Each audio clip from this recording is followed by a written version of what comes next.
Is everybody ready? Tech, are you ready? Everything's recording.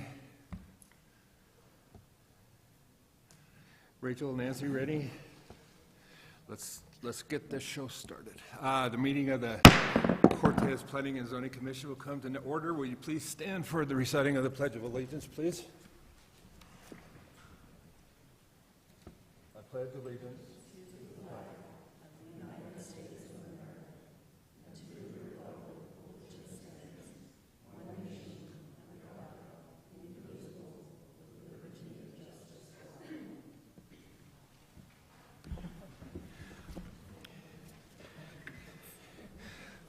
So many cables underneath here, hard to not fall down. Okay. First we need to take care of some general business before we get started and start the comment section and stuff, but let's get started. The first item on the agenda is approval of the minutes for the May 2nd meeting.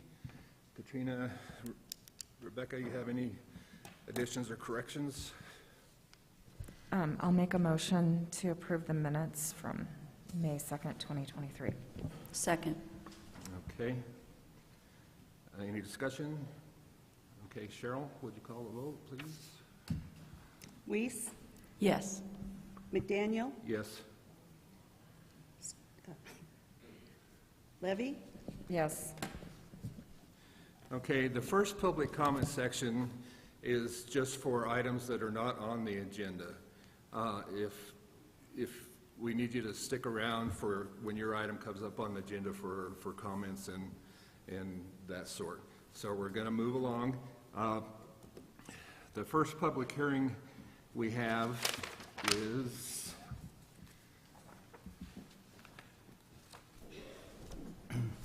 Mr. Chair, yes, I'm sorry. I would recommend you solicit input from the public as to if any of them want to make public comment during the public I'm sorry. participation. That being said, does anybody have any public comments they'd like to make? If you would, please stand up at the... No, this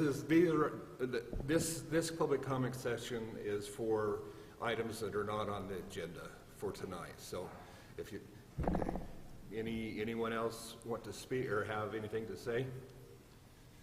Okay, now we'll move on to our first item of business. It's Resolution 2023. Nancy, would you care to go ahead and get us started? Mr. Chair, I wanted to jump in here, if you'll permit me. Sure. To just kind of summarize, and I see we have quite a few people here that some of whom may not have ever attended a land use hearing. So just to give a quick summary of the types of hearings that the Planning Commission and the Council have and what the basic rules are. We have administrative hearings, and that's primarily for the City Council. That's where they approve contracts, they make decisions that don't affect a particular entity, although they may accept bids and that sort of thing. They do a legislative actions which apply to large parcels of property or the city as a whole, and that's where they adopt policies. And then they do quasi-judicial decision-making, which is more what you're going to be to doing this evening. And quasi-judicial, it affects a specific property or a specific property interest. And the three elements are: you've got to have notice to the public, you have to have a public hearing, which we're getting ready to have, and the council or the commission has to apply specific criteria contained in a code or policy to that specific property in making its decision. And one thing that I always caution commissions and the public about is this concept of ex parte conversations and communications. With a quasi-judicial hearing, the decision makers are supposed to base their decision on what they hear at the public hearing. The evidence, the written testimony, and the verbal testimony. So with quasi-judicial decision-making, the commission is encouraged to limit contact with the public, either the applicant or the general public, on the subject matter of the hearing. And it's similar to like in a court hearing that some of you may be familiar with, where the judge doesn't meet separately with defense counsel or prosecution or plaintiff's counsel. They always meet together, everybody in the same room, and if they're going to have testimony or comments, then the other side gets the opportunity to hear those comments and cross-examine and present their side of the story. And so I would certainly caution, if a commission member has discussed or formulated final opinions about a particular item or received input, first of all, I always tell you, try to avoid it. Just say, if somebody starts talking about an item that's coming up as a quasi-judicial action, it's best to just say, I can't talk to you about it. You're welcome to submit written comments to the planning department. Those will be included in the hearing packet, and you can come to the hearing and make comments at the microphone.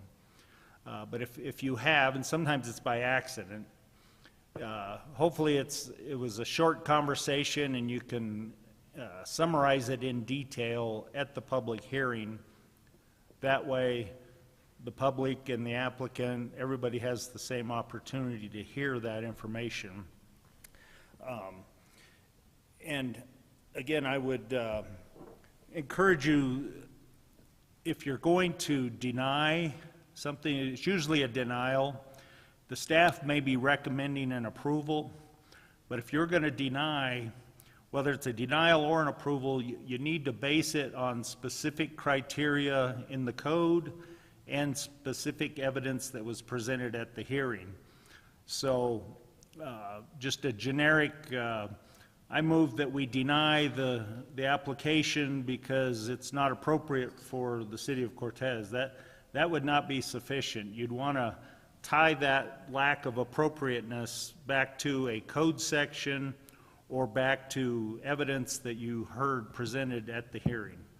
So that's key. And if you, and usually if staff's going to recommend approval, they will prepare a draft resolution or ordinance depending on the type of action.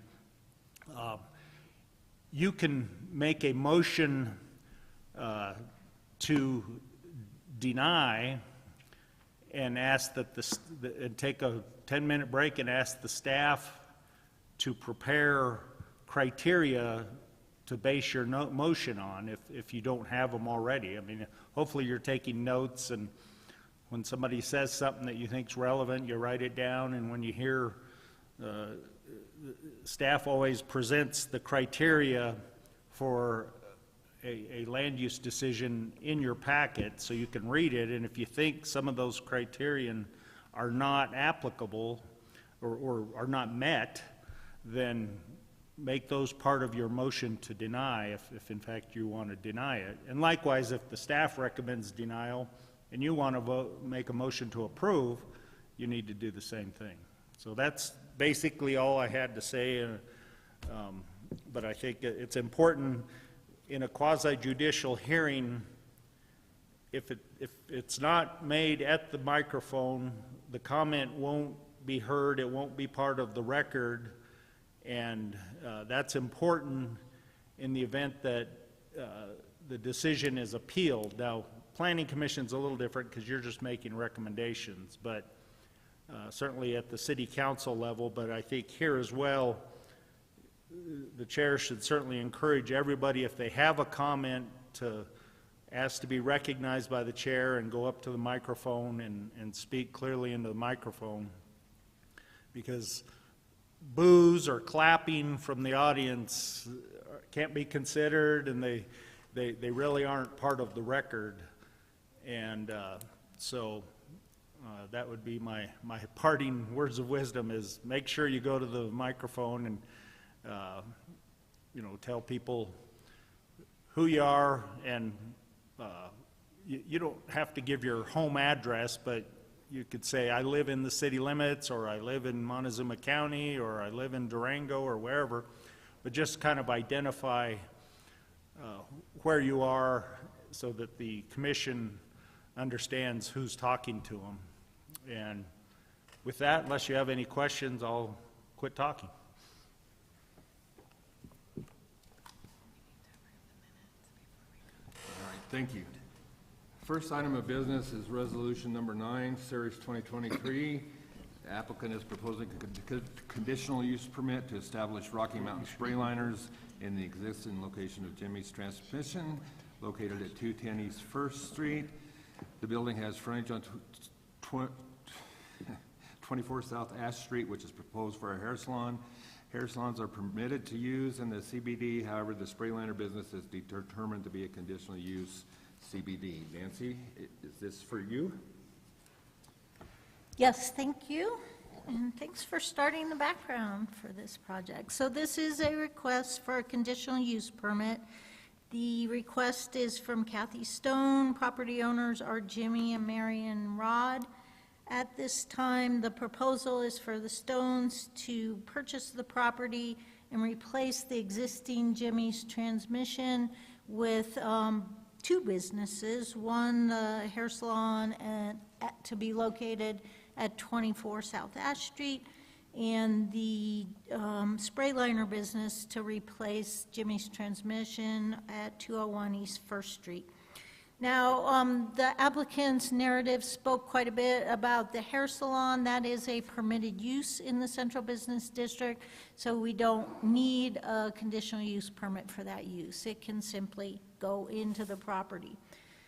Just to locate you, I've got the location map up on the property. The building is zoned into the Central Business District right now. To the west are apartments, which are residential in nature, but they are zoned as part of the Central Business District. In fact, they're a non-conforming use in the zone because it's an entirely residential property. To the north, we've got commercial conforming businesses. To the east, we have non-conforming single-family homes, and then to the south, it's zoned neighborhood business with single-family homes conforming. The request here, as you said, was to replace Jimmy's Transmission with the spray liner business. The code requires that auto repair type uses, which is the closest similar use that we have, are a conditional use in the Central Business District. So we're requiring, though, even though we're replacing a use with a similar use, we're requiring them to submit for the conditional use permit in this location. Your criteria for a conditional use permit is the use compatible with adjacent existing uses and other allowed uses in the zoning district? Has the proposed conditional use incorporated design features sufficient to protect adjacent uses? Are any proposed accessory uses necessary and desirable? Are there adequate public services to serve the property? And the proposed use are provisions for proper maintenance of the building, parking and loading areas, signs, landscaping, etc. provided. And finally, does the proposed conditional use conform to any adopted plans, hours of operation, policies and requirements for parking, loading, signs, access, etc.? So the use is, as we stated, been found to be closest to an auto repair garage. There are some special provisions for auto repair garages which require that all motor vehicles on the premises carry a current registration and a work order with a completion date not to exceed 30 days. Motor vehicles without valid registration or a work order would be classified as salvage and junk and may not be kept, stored, or worked on in an auto repair garage. So you'll see that come up in a bit in the proposed conditions. So the request is simply to keep the building the way it is, keep generally parking the way it is, replace Jimmy's transmission with Rocky Mountain spray liners. As far as impacts, the applicants have stated that they will limit their hours of operation to Monday through Friday, 7 a.m. to 5:30 p.m. They did state that they might, on rare occasions, operate on a Saturday. The applicants have stated that the use will not create any loud noise to impact off-site. They've also stated that no vehicles will be parked in front of the business or on the street overnight. Of some particular concern with this use is the storage of any inoperable vehicles and vehicle parts, since it is in the central business district and adjacent to residences. The applicants have agreed that they will make sure that they meet the code with all vehicles having valid registration, and no vehicles will remain on site for more than the required 30 days. We did submit this to our agencies for comments, and not one of them had any comments at all. So I don't have to go over that for you. Just to show you the site a little bit, there is a fenced storage area where we have, where there's some concern that that not become a junk storage area. Again, the applicants have stated that they will ensure that there be no junk vehicles or other junk stored in that area. They have talked about perhaps using this area for parking, which, again, we'll have a condition about that. But there's more than adequate parking on the property for the required uses. So your alternatives, of course, are you can approve the conditional use permit, you could deny it, you could ask for more information, table the application, or you could approve the conditional use permit with conditions. Staff is recommending that you approve the conditional use permit with conditions. The conditions we're suggesting are that any and all requirements of utility providers, city departments, etc., be met. That's a standard condition that we always put on there. We're limiting, per their narrative, hours of operation of the business not exceed statutory requirements or maximum permissible noise levels. Regarding any noise created, that it not exceed those statutory requirements. And finally, that the applicants operate the business in conformance with all provisions in the submitted narrative, where they spoke about storage of junk, et cetera, and hours of operation. With that, that's what I've got for you. Are there any questions? Rebecca, Katrina, do you have any questions for Nancy?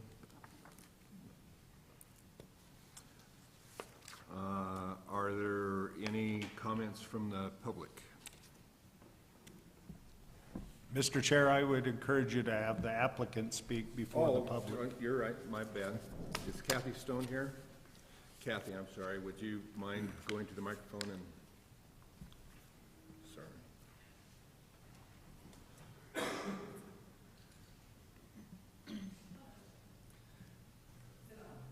Is the green light on? There it is. Okay. So basically, Nancy explained it all, what we're wanting to do there. Our son already has his business located at 2201 South Broadway. We're basically wanting to move that location up to First Street. He runs a very clean, established business. There's never anything left outside. He works on really pretty much new vehicles, doing accessories to them and spray and bed liners. He doesn't leave anything outside at night for the fear of something getting stole. And as far as the salon, that area is for our daughter-in-law. She already has a salon over at our RV park. And as long as that's going fine, she's fine over there. We just wanted to do something for the future, need be. But we've all got several businesses, my husband, me, and daughter-in-law and son, and we run them all very nicely and clean.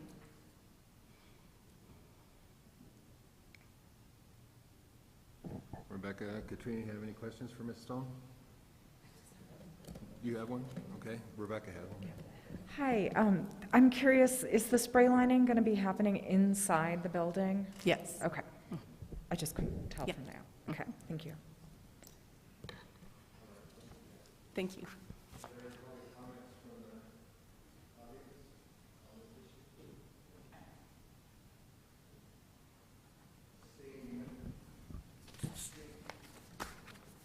Is the green line on? Seeing none, Becky, Katrina, you have any items that you want to discuss during this, or I will entertain a motion when you're ready. Mr. McDaniels, I'm just sorry. a quick point. Can we get you to speak into the microphone? We're having a hard time. We want to make sure we record comments. Yeah, sorry. Thank you.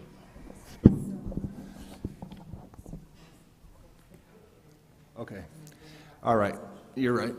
Okay, the public hearing is now closed. Rebecca and Katrina, if you have any questions, now is your chance. Discussion for discussion.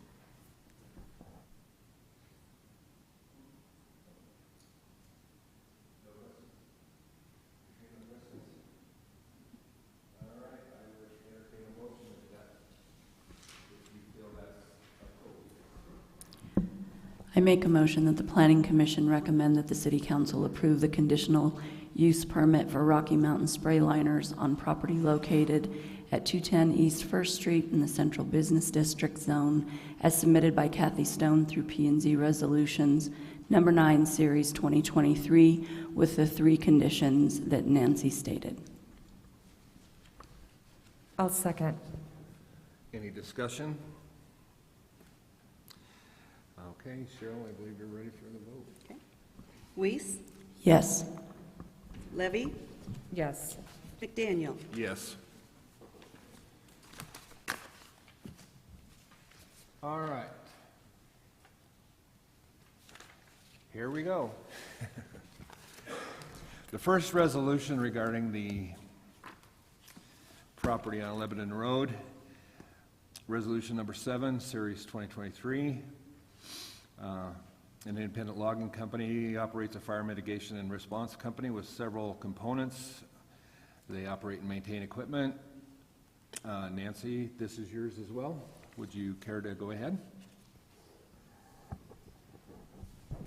Thank you. This project is quite a bit more complicated and actually consists of 4 separate requests. I'm going to do a little with 2 separate properties. I'm going to go through a little bit of a combination of both properties. The applicant is the same for both properties, and the uses are essentially the same for both properties. So I just want to go over a little bit of this first, and then we will need to separately take up each of the 4 individual requests, okay? So the first request is to rezone the 2 separate properties shown here with stars, big stars, from general or commercial highway to industrial. Just to give everyone in the room a little bit more explanation, I know the Planning Commission is used to this. This gray color, this is the zoning map right now, existing zoning. The gray color here is current industrial zoning. The red colors are current commercial zoning. Green is the Carpenter Preserve or open space, and then blue is residential single family. The big stars represent the 2 properties that are requested in these 2 applications. The small star is the existing business location for Independent Log. So they're already operating on that site. and we'll talk about that a little bit more. The square property is the old drive-in property, and then the other property is off of Highway 491. So parcel number 1 is the old drive-in property. It's a 10-acre parcel. You can kind of see in the aerial there where the drive-in laid out. Has a very small strip over on the west side of Lebanon Road. The existing independent log operation is right across the street from that. The second property that we'll be talking about tonight is a little bit smaller, 7.86 acres, located off of Highway 491 with separate access into the property. You can see here it's a little bit of an odd configuration. The Independent Log also owns, or the owners of Independent Log also own this property here that's surrounding it. They did not request that that be rezoned from commercial to industrial. So it's just this odd-shaped property here that would be part of the request. I've given you the 2 separate site plans. We can go back to this, but I think you're going to see through photos what exactly is proposed in this case. Here's the site plan for the 491 property. And then I've got photos here of their existing operation, which is right across the street. It is zoned commercially, but the use that they located there, they replaced an existing logging company, so no permits were required at that time. So this is their main business location now. This is their main storage yard, not part of this application. These are already existing and allowed. This is an overall view of the 10-acre property, the old driveland, and I think you will note that they have already established the use on the property. They have been noted,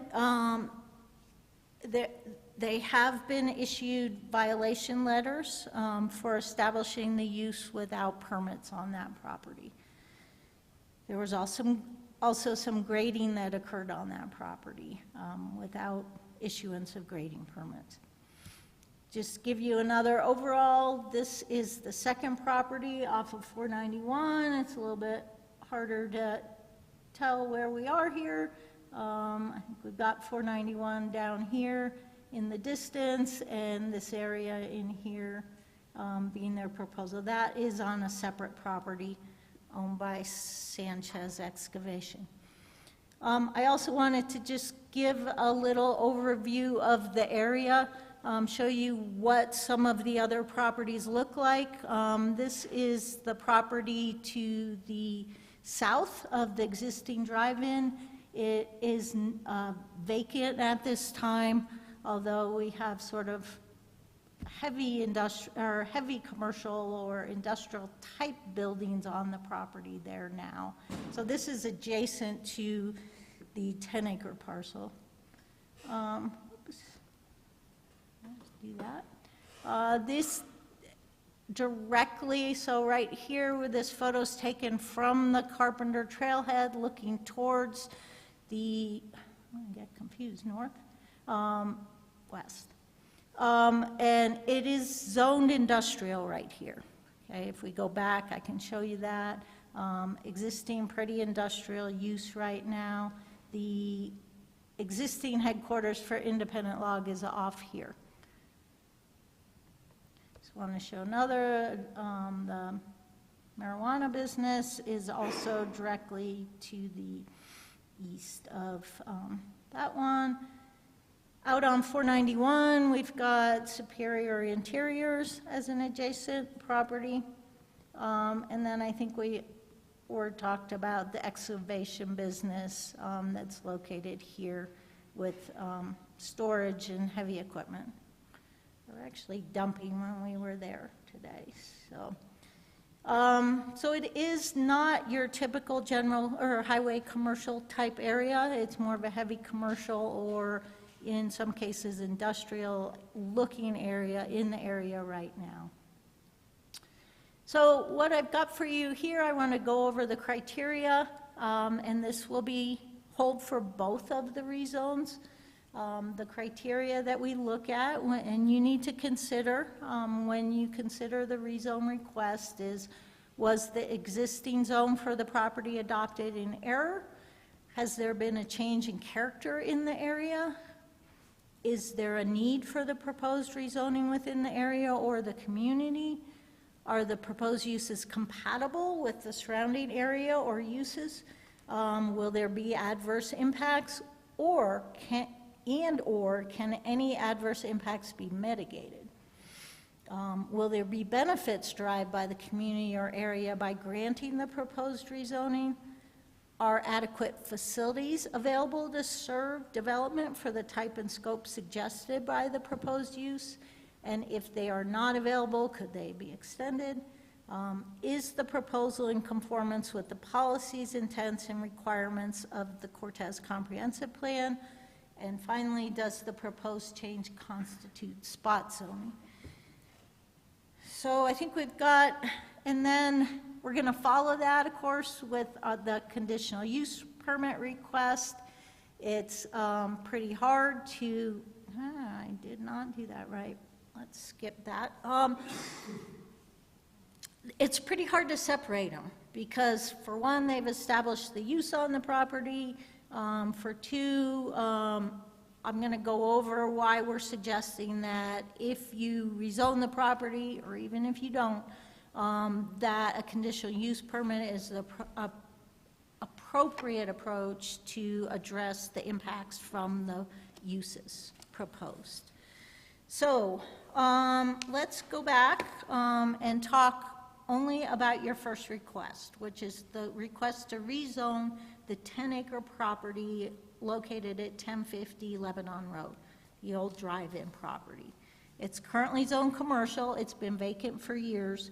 And the request here is to rezone the property to industrial. I think we talked a little bit, and we need to disclose that the applicants are already using the property for equipment and material storage for their business. They have been cited for the code violations and for operating without permits.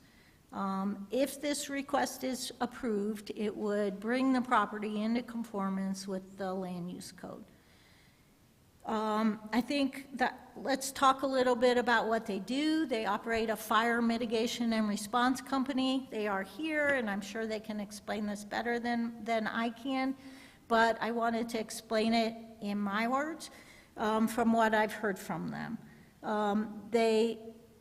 The fire mitigation response company has several components, and it's important for everyone to understand what those include. It's all in that applicant's narrative. They do operate and maintain equipment, which is used for wildfire response, including trucks, trailers, water trucks, earth-moving equipment, chainsaws, and other saws. For the most part, this equipment is off-site at wildfire events during the wildfire season and returns for storage during the winter months and other off-season.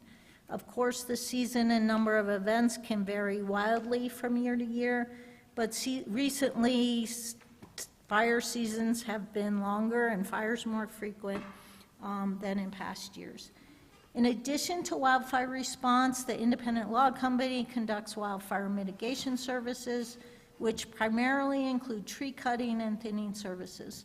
The cut trees are then brought to their properties, prepared, and used in several different ways, depending on the quality and size of the product. So that includes log home construction, wood furniture construction, fence materials, and firewood. These uses would most likely be considered manufacturing in that there are no proposed retail sales of products from the site.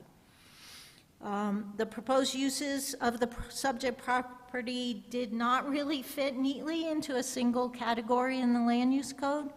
We've got contractor storage or equipment yards, and manufacturing wood products are the most similar uses, and they are listed as conditional uses in the commercial zone.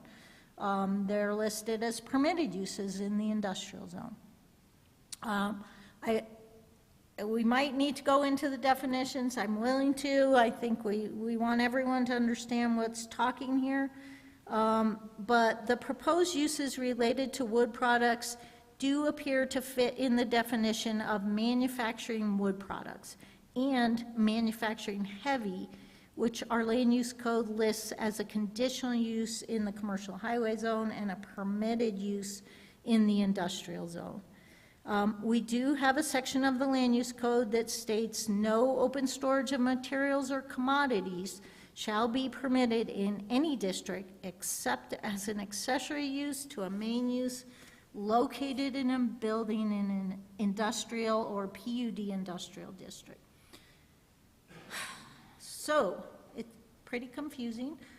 Staff took a while and consulted with several members, the entire city staff, really. Staff determined that when you look at section 5.07 of the land use code, we apply it to the proposed uses.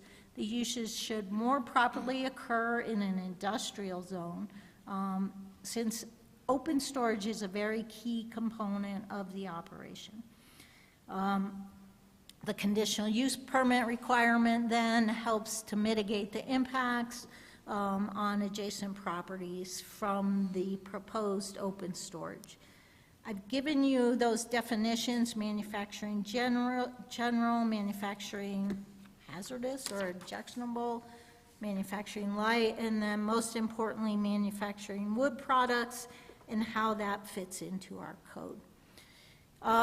So the current request, it was determined by the applicants and in discussion with staff to request a rezone from commercial to industrial. Industrial is our most permissive zone in regards to outdoor storage and uses in general, and then to request the conditional use permit to allow the proposed outdoor storage uses. I don't think I'm going to go into those options. Let's talk about the location and surrounding land uses. I think I went through those a little bit already. The area is bounded on the north by city-owned open space, on the west by both industrial and commercially zoned land. South is both commercial, and there is a little bit of some R1 residential. East is both R1 residential and city open space. Access to the property is directly off Lebanon Road. The adjacent residential property, the R1, is somewhat naturally buffered from direct impacts of the use by topography. It sits significantly higher in elevation above the property. The adjacent commercial uses are either vacant, owned or operated by the applicant, or industrial in nature. So I gave you the criteria for the rezoning. I've gone over that a little bit in our discussion. We've also given you the criteria for a conditional use permit. And I think you just heard those with the last application, but the criteria for a conditional use permit, we're looking more at, is it compatible with adjacent uses, and how are they going about mitigating that compatibility and buffering the uses, or operating in a manner to make them compatible with the adjacent land uses. Let's see, as far as discussion, this is a very mixed area that includes industrial and heavy commercial land uses. It also includes city open space, natural area, and some single-family homes. After looking at the code and a lot of discussion, staff did determine that the uses are most appropriately located in an industrial zone. So they did request to rezone that property and then apply for the conditional use permit. As far as the rezoning discussion, I think we've talked a little bit about it. Certainly, it does not appear that this property was zoned in error. The area is a mix of industrial and heavy commercial uses. The property is directly adjacent to just about all our uses, industrial, commercial, open, and residential zones. Regarding whether the area has changed and any new uses in the area, the most recent new uses in the area are herbal alternatives, a marijuana dispensary and grow operation, and Target rental. Herbal alternative is located on commercially zoned property, while Target rental is located in industrial zone property. Many of the uses in the area do incorporate outdoor storage of a variety of materials and equipment. I think you saw that from some of the photos. The rezoning is being requested to allow for heavy manufacturing use in an area of the city where these types of uses are somewhat common.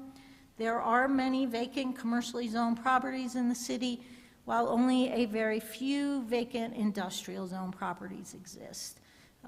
This lack of zoned and available land for industrial type uses could be considered a need for the rezoning. As far as our D criteria, are the proposed uses compatible with the surrounding area? This area is a mix of land uses. It does include single-family homes, the city-owned open space. Further west, north, and south are heavy commercial uses, most of which do include that outdoor storage component. It does not appear that any of those nearby uses in the commercial zone fully comply with 5.07J. The City Parks and Recreation Department, several users of the open space trailhead and nearby residents have expressed concern with the use. Let me correct this. We did receive 2 written letters of opposition as of tonight. I think they've been handed out to you. We also received 1 letter of support for the application, and I believe you have that in front of you. I do not know if you've had a chance to review that. I would like to make note that several of those letters, or the 2 letters of opposition, raise concern with hazardous materials storage on the property. The staff and the fire department did investigate those concerns when they were expressed to the city, and they were unfounded. They did not and do not propose any hazardous material storage on the property. They do have water trucks. They might look like they have chemicals in them, but it's water for firefighting purposes. It does appear that perhaps by including a requirement and a request for a conditional use permit, that many of the concerns of nearby property owners and open space users could be addressed. As far as whether this is a necessary use in our community, we feel like, staff did feel like it is a necessary use in this area where wildfire is a constant and concerning threat. The business provides both firefighting and fire mitigation services, and then also makes use of all the byproducts, adding value to what can be a difficult waste product to dispose of. Regarding adequate service criteria, there are adequate facilities for the business, including water sewer access, even though at this point they're not requesting the need for water or sewer without any buildings. So although they're available, they're not necessarily required for the use other than access. As far as the comprehensive plan, I found a number of goals that support the requested rezone. Those include sustaining a well-balanced and diverse economy, encouraging industries that employ city residents for the reclamation of resource extraction, and encourage manufacturing business and other skilled labor businesses to enhance employment opportunities at living wages, income levels. The last criteria for a rezone is whether or not it's spot zoning. Given that this is actually adjacent to industrial zone property, I think you can easily make the finding that it's not spot zoning. All right, I know that was a lot of talking. Do you want to stop or go right into the conditional use permit on that one?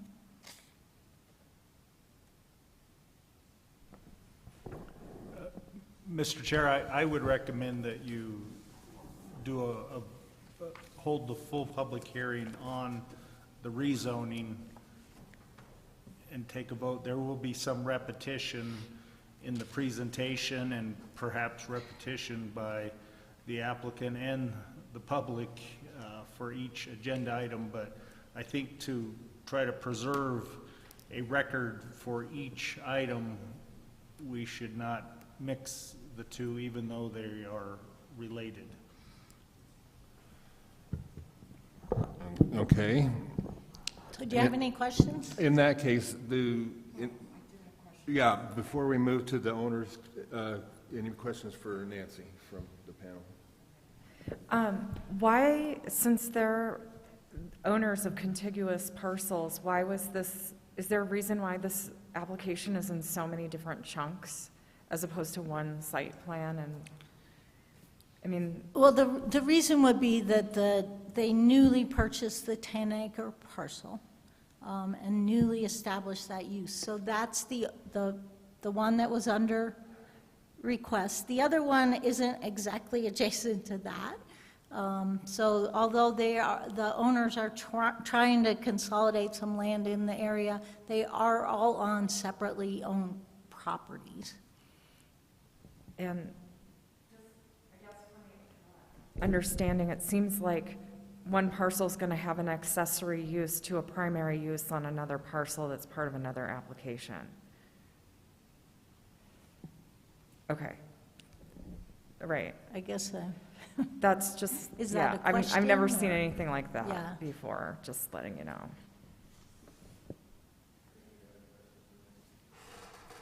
Nancy, I have one question.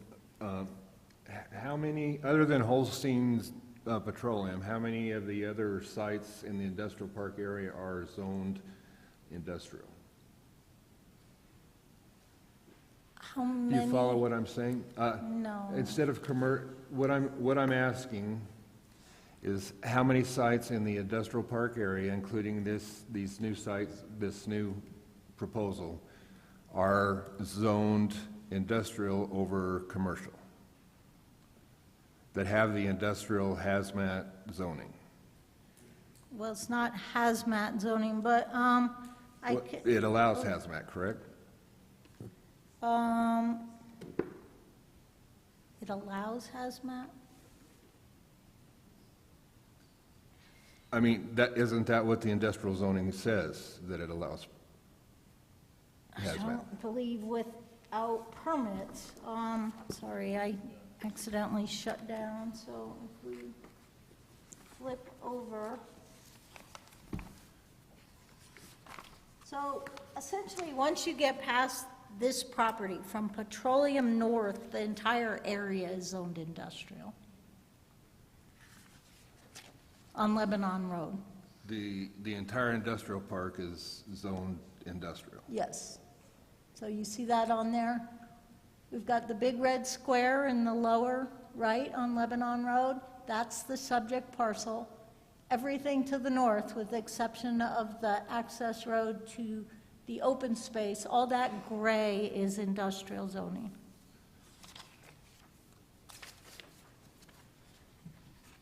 Is that answering your question? Well, I believe I saw in this, in the paperwork, and I could be mistaken, but that changing it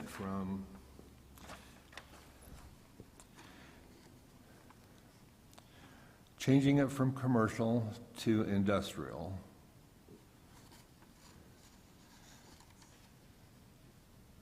excuse me while I find exactly what I'm looking for.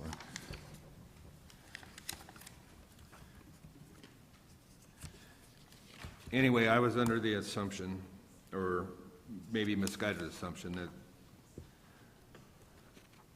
that industrial does include hazardous material. I'll have to look that up.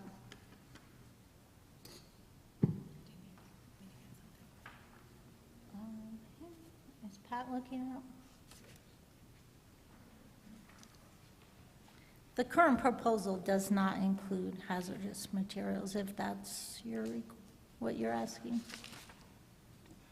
Okay, I'm not necessarily acting the current proposal. I'm asking what exactly is allowed in the industrial zone.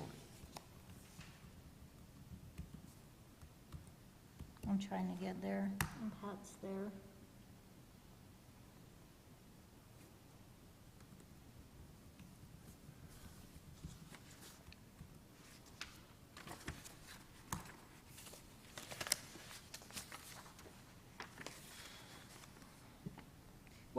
I guess I actually have it in the staff report. So manufacturing that's hazardous or objectionable is a conditional use in the industrial zone. So it's not permitted, but it's conditional. So there should be no hazardous material on site. That's not, okay. Any other questions for Nancy? Mr. Moore and Ms. Alexander, would you mind stepping up to the podium and answering some questions that we may have? Maybe explain a little bit to our, please.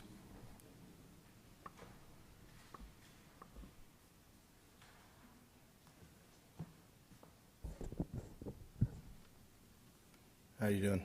Can you hear me? So, yeah, I mean, what we're proposing is pretty simple. What we do is wildland firefighting, so the need to have equipment, the resources here locally is huge. Otherwise, equipment comes all the way across the states as a incident breaks out, you know, having the local resources, and that equipment is used for fighting fires. But also, if there ain't no fires, then we do fire mitigation, see? So, you know, that's a pretty small scale. There's no hazardous materials of any kind on the site. It's all water trucks, water tanks, things like that. You know, across the street, the Lively's owned that for years. That was all logging business here in Cortez on Lebanon, housed equipment right across the street for many, many, many years. You know, the movie theater before we bought it was a area that people were gathering and camping out on that property. It was getting trashed. I mean, we've cleaned it up. You know, we're going to continue to make improvements. We run a real clean business. I mean, all of our equipment is clean. You know, I've done wildland firefighting for about 17 years. I've won medals. I've put fires out. I'm a huge resource for the Montezuma County. And, you know, there'll be Cortez Fire Department's here.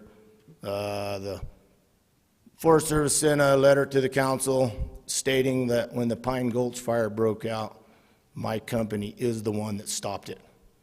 Only my company saved thousands and thousands of acres from burning.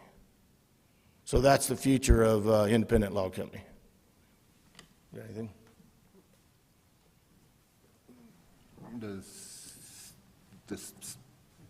Do Rebecca or Katrina have any questions for the Moores?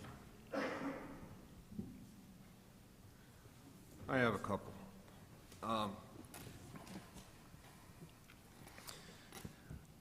The equipment that you plan on storing there, the mitigation and the logging equipment, and the trucks to haul them, what would you say the average weight of a truck with equipment on it weigh when it leaves your shop? It's roughly like 65 to 70,000 pounds with the piece equipment, the trailer, and the truck. And the length of the trailers are about? They're like 45 feet long. Okay. Any other questions? All right. Thank you very much. You bet. Okay, now we'll open it up to public comment. Please try not to repeat yourselves. I mean, if one person says something that's adequate, we heard it the first time.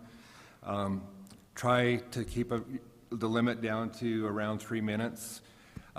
If you have questions or ask questions in your comments, we may have to stop the proceedings and ask, the commission may have to ask Nancy and Rachel for their input on questions. If you have comments, don't expect any feedback. There might be some, but don't expect it. So if anyone would like to speak, please step up to the podium, make sure the green light is on, state your name and the area in which you live, and we'll get started. My name is Janice Nallen, and I live very close, a half block away from Carpenter Preserve. And my question is, or my statement, I want to explain something first. I'm highly sensitive to chemicals, and it sounds like that wouldn't be a problem because you don't have heavy chemicals that would interfere with quality of air. Is that correct? Can I that's correct.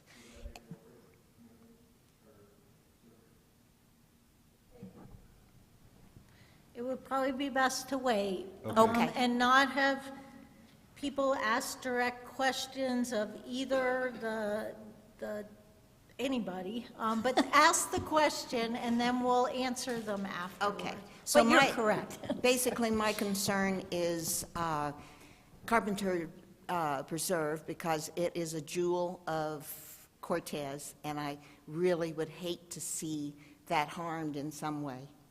And the other is health issues. I picked my house particularly for Carpenter Preserve, and I'm a survivor of non-Hodgkin's lymphoma, which is an environmental disease, and has left me highly sensitive to chemicals. Even being in this environment causes me harm. So I was concerned about that. And it seems like you've answered my questions. I hope that's truthful, and I won't ask you anymore. Anyway, also our community has been injured by COVID. There's lung problems, there's asthma, there's all sorts of reasons to protect our air. But the information, I appreciate the information, and I just hope that it doesn't cause harm to the neighborhoods around it or to the preserve. Thank you. Thank you, Janice. Next.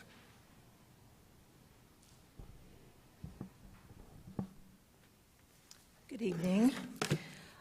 My name is Terry Paul. I'm a resident in the neighborhood above the proposed area, and I'm also the organizer for the Friends of Carpenter Natural Area. So I do want to state that I'm opposed with changing the zoning for the parcel that we're talking about right now that is adjacent to the homes and adjacent to Carpenter Natural Area. I also want to comment a little bit about the hazardous waste, because this is the first I've heard that there was any results from that. So I'm going to be addressing that in my comments. In April, several volunteers, noticed an increased number of logs and heavy equipment being stored and activities that were distressing to many of the volunteers and also to neighbors. These activities included large-scale earth moving, which we've already learned were activities that did not have a permit allowing them to continue. In addition to this, I and several others noticed the presence of a number of 55-gallon metal drums, one of which we could see was labeled hydraulic fluid. And they were being stored very near, within feet of the wetland drainage on the fenced boundary with the natural area.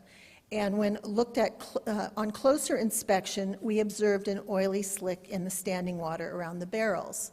Now, I was told by city officials that the barrels were taken away by the fire department and the Colorado State Hazmat team, and that it was being studied. And so now I'm hearing that that was just water, there was nothing in it.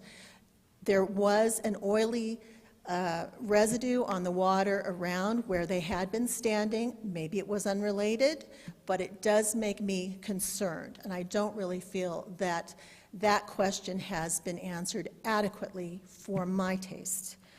Let's see. So I then learned that the owner of the property had no permits for the earth moving or the storage of the potentially hazardous materials. In fact, I learned that the owner had inquired about the permits but was told he'd have to apply for rezoning, but he went ahead without the permits anyway. I'm very glad he's been cited for that, but it doesn't give me a good feeling going forward that he's going to be willing to play by the rules that all the rest of us have to play by. I'm sorry, that's just the way I feel. Meanwhile, let's see. Well, I already addressed that. So now the owner's applying to rezone this 10-acre parcel, and we have learned that he will process logs in some manner. It's already had a huge effect on Carpenter Natural Area. The entrance to the Carpenter Natural Area really looks bad. And I have people who have told me they don't use that end of it anymore because it's not a natural area anymore. So potential impacts. If the property is rezoned to industrial, this will change the character of the neighborhood. It has already impacted the character of the entrance to Carpenter Natural Area on Lebanon Road in a negative way. Rezoning the property will allow log processing and possibly even heavier industries in the future. Impacts could include, have already included, increased heavy traffic with heavy equipment, noise from a sawmill or other log processing activities could be forthcoming, increased dust and smoke and exhaust from heavy equipment, potential for stored waste, debris, and toxic materials. We're told that may not happen. I'm still not clear about that explanation, that it could happen, but it'd be taken away. I'm not sure. This could impact property values of homes in our neighborhood above the site and increase noise levels, traffic, smoke, etc. It will definitely impact the quality of life. Increased noise and potential contaminants will certainly affect wildlife in the natural area. The property is currently zoned commercial, and there's no reason to change that. It would be a great thing to see businesses that increase the appeal of the neighborhood rather than detract from it. And Cortez's greatest asset, in my mind, is its parks and natural areas and its beautiful neighborhoods. And I think that we really need to keep industrial further away from those. I have no doubts that fighting fires and having a place to stage those things is a really important thing, and I applaud those efforts, and I think it's a great thing to do. However, I just don't think it's appropriate to have that right next to a residential area and right next to a natural area. Thank you. Thank you, Terry. Anyone else care to speak?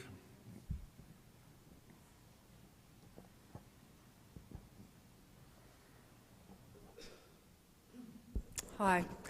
I'm Carol Taylor. My husband Cliff Giffen and I live at 913 Ridge Drive, which is directly above the logging company where they're digging into the embankment.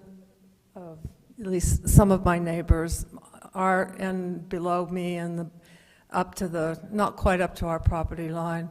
But I have to say, I'm just kind of confused. I don't understand why it has to be rezoned to industrial. I guess that's my biggest question, because I just feel like that opens up a whole area that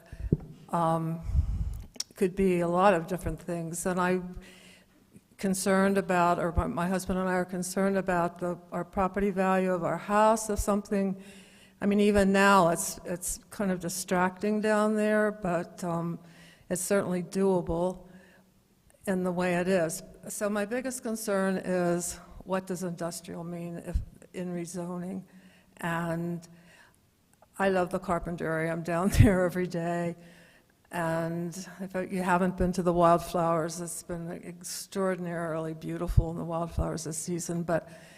And I've also noticed, coming down along the fence line to get to the Carpenter area, to that west entrance, that there's just been a different color. There's a little kind of cutoff stream that comes in there, and I too noticed that those drums I'm still not sure about the safety of whatever's, been stored in that area. I definitely wouldn't want a sawmill or, things like that, which that brings up what industrial rezoning might impact. Anyway, thank you.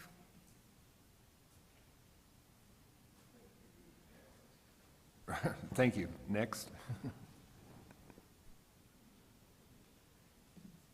I'm Medee Leonard, and I live at 905 Ridge Drive, and my property is just up from where this is all happening. I didn't realize anything was going on until my neighbors made me aware of it. So a day after I found out about it, I took a drive down, and I was really surprised. A lot of dirt has already been moved right up to my property, and it looked like reclamation area was something that had been dug out and it was covered with something. And I'm wondering if a proper survey was done before that was done. And I too am really concerned about my property values with an industrial area down below my house, and I can see it over my fence. It's that close. Thank you. Anybody else care to say anything? Yes, sir. I'm sorry. Yeah, you'll be next. Good evening. My name is Julie Sukla, and I live in Montezuma County, and I'm here to support the project. I realize that it's next to the Carpenter Trails. They're beautiful. I use those trails. I volunteer on the trails sometimes. But at the same time, we need industrial areas to support this growing area. And this is next to other industrial areas, so it makes a lot of sense. It's better to group it together where there's existing uses similar to it than to try to find a whole new industrial park. I can't even imagine where that would go, because we do need it. It's also going to be the benefit of the firefighting, and we know that fires are the biggest pollution cause, in the area.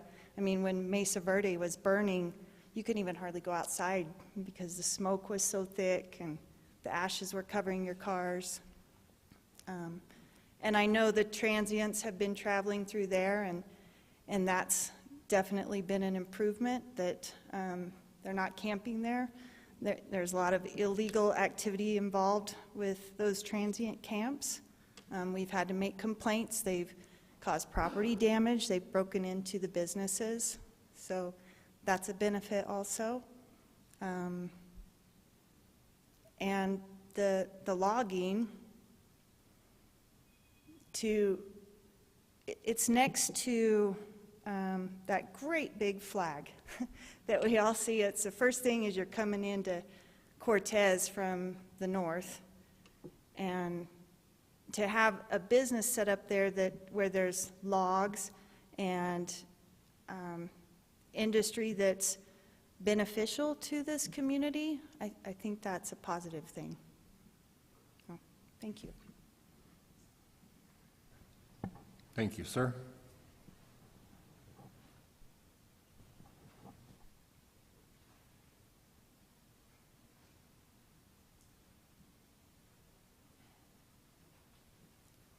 My name is Rick Ryan, and I live here in Cortez. And I was looking at the criteria, specifically maybe one. I just comment on these. A, was it found that the original zone was a fault or an error? I didn't see that come out. Other was D and E. Were the concerns. And looking at the map up there again, the I can see maybe a portion of it on one side of Lebanon Road, but the portion next to the residential area, I noticed I was looking at all the pictures, and it made sense when from the area we're talking about rezoning, it made sense. Oh, I'll look over here, and wow, that looks pretty industrial, and over here, they all look industrial, but I didn't see any photos at all of the residential area or its closeness or proximity to it in the pictures. So it would have been helpful, or I think even fair, to see the relationship of the actual homes to the area. It would have been fair too, I think, to have gone up to the homes up there and take a picture looking down to see what folks are going to have to live with in the future. So does that portion on that side of the road really need to be rezoned? And it also looked at right above where we want to rezone is a little cherry stem of the Carpenter area. Is that going to be the next thing? Because, well, it's only a small area. Let's rezone that too. And so we're going to lose that. You can see the little green portion above the big star. So I'm saying where that big star is, the two red areas next to the blue, I had some question about that. On the other side, that seemed reasonable. It's already butted up to that zone, the industrial zone. So that's it. It just got in the initial study, maybe there wasn't enough thought given to the folks or conversing with the folks. Heard the one lady just found out from her neighbor, and even though it sounded like the committee went down to investigate and check things out there, they didn't check with folks that may be impacted differently than the rest of the area. So just some comments.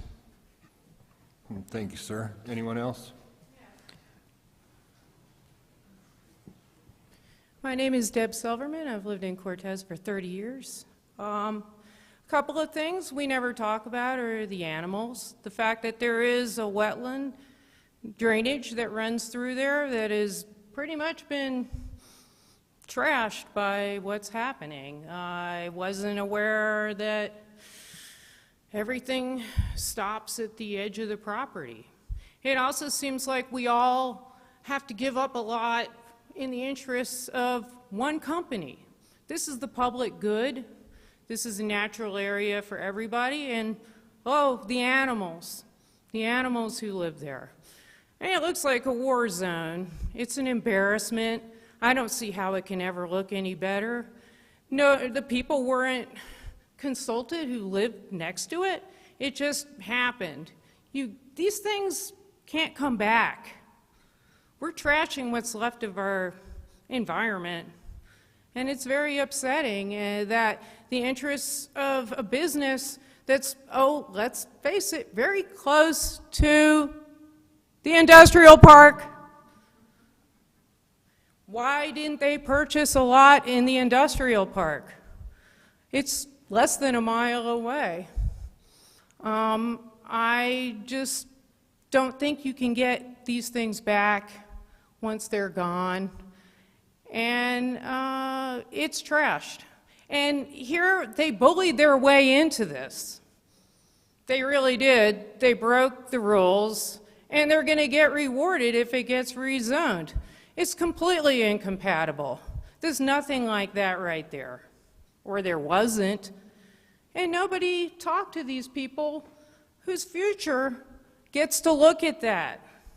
You know, there's a lot of beautiful places, and I know it was open space, and now it's not. And I think it's completely incompatible. That's one of the criteria, I believe.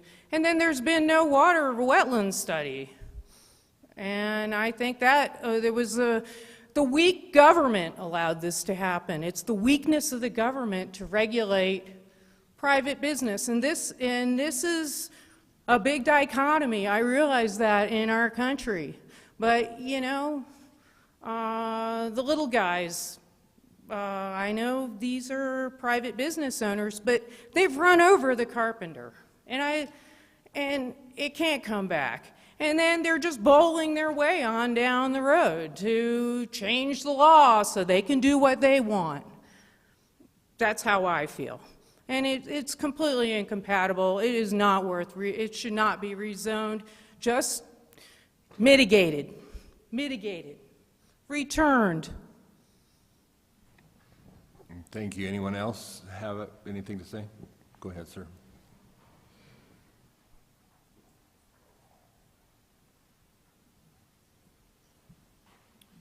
Hi, my name is Darren Dennison. I live in the city of Cortez. I know the owner of this company. I've known him for quite some time. I'd just like to vouch on his behalf. We all do love Carpenter Trail a great deal. Me and my wife were just there this morning. And he has concerns about doing that the right way. I visited him, I don't know, 3 days ago on the other side of the hill, and he was showing how he was reconstituting the rock back into the hill and putting some of the plant life, back into the hill. So he does have a concern for that also, and putting some trees back into that area along or up to Carpenter Trail. So he's concerned about that, and I think the finished product also that he produces is fantastic. I've seen some of his finished work. I think it'd be a great addition to Cortez.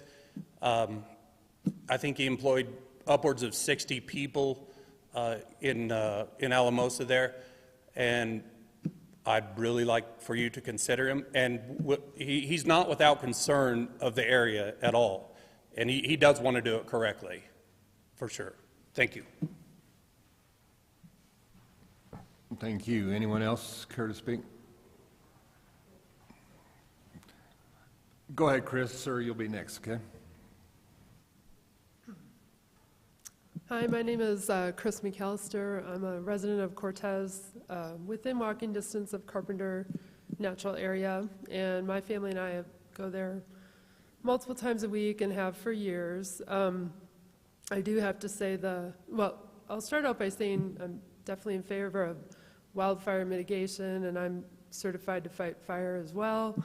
Totally see the need for that, and I don't mind it, in parcels a bit further away. It's the one where the drive-in theater used to be that concerns me, because it's definitely changed the character of the view shed and everything from one of our favorite trails, and we definitely noticed what was going on back in the spring and how that was changing. And it's just too close. Like the rest of the industrial area, you have a buffer, you have the lake or the road in between, and this is right there. It's right there. When you look down, we used to look down and watch wildlife in that area. There was a family of foxes that lived there for several years, saw kits running around in that field, and obviously they've relocated, hopefully, safely. But yeah, just a lot less wildlife in that area now. I mean, I don't hear as many birds and see the critters running around, and we're one of the families that have kind of changed our route because it's not as attractive to go over there. So just wanted to mention that. No problem with the company, but not right there, in my opinion. Thanks. Thank you, Chris. Sir, your turn.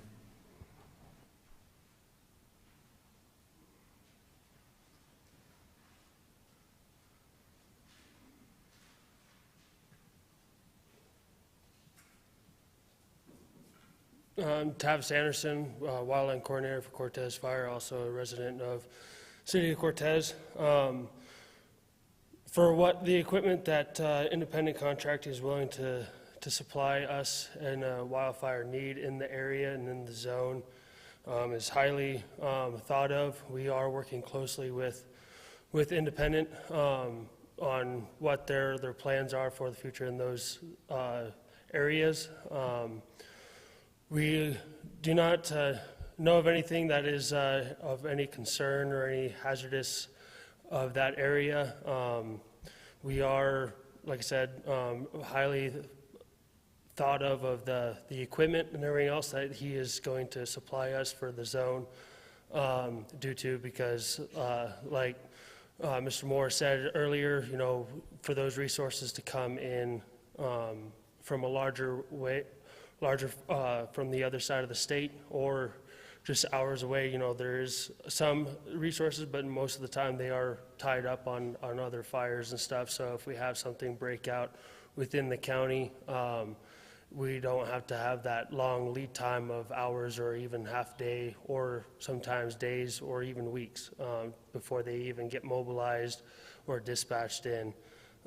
So having that local resource, they're already rostered in with the state and everything else, so it's a fast dispatch for us, and it's just a quick phone call, and we normally do the billing and everything else on the backside. But for the quick initial IA and everything else, you know, it is definitely a valuable asset to our needs.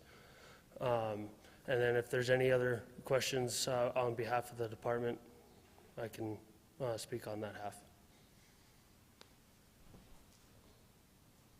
Thank you, sir. Anyone else care to comment? Go ahead, ma'am. My name is Marnie Rain, and I'm also a resident of Cortez, within walking distance of the open space, the Natural Carpenter area. I guess what I'm thinking about is beyond just this particular landowner, because we are talking about a rezoning. So the thoughts that I'm having is, are we only looking out for industry and one private landowner right now, or are we looking at the greater impact of what rezoning would do to the Carpenter area in the future, to that neighborhood as well in the future? If that landowner currently doesn't stay there, but it's been rezoned, are we opening a can of worms for some greater impact on this asset to our community and to the livelihood and well-being of all those people? So that's just the thought that I'm having, and I don't know. And the other question I have is, on their heavy equipment would need materials stored there that may be hazardous, but also are fire retardant chemicals going to be needed and stored there in the future too? So I guess, is it only water that we're talking about? And has there been an adequate study on the baseline of that wetland and everybody that's living there, so that we know what we're starting with, and can there be monitoring? If we're going to change something that's adjacent to something that clearly our community has put a lot of effort in to create some place like Carpenter Natural Area,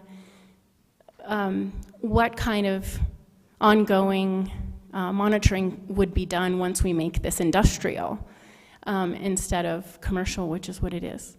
So thank you. Thank you. Anyone else? Let's let him go first, since he.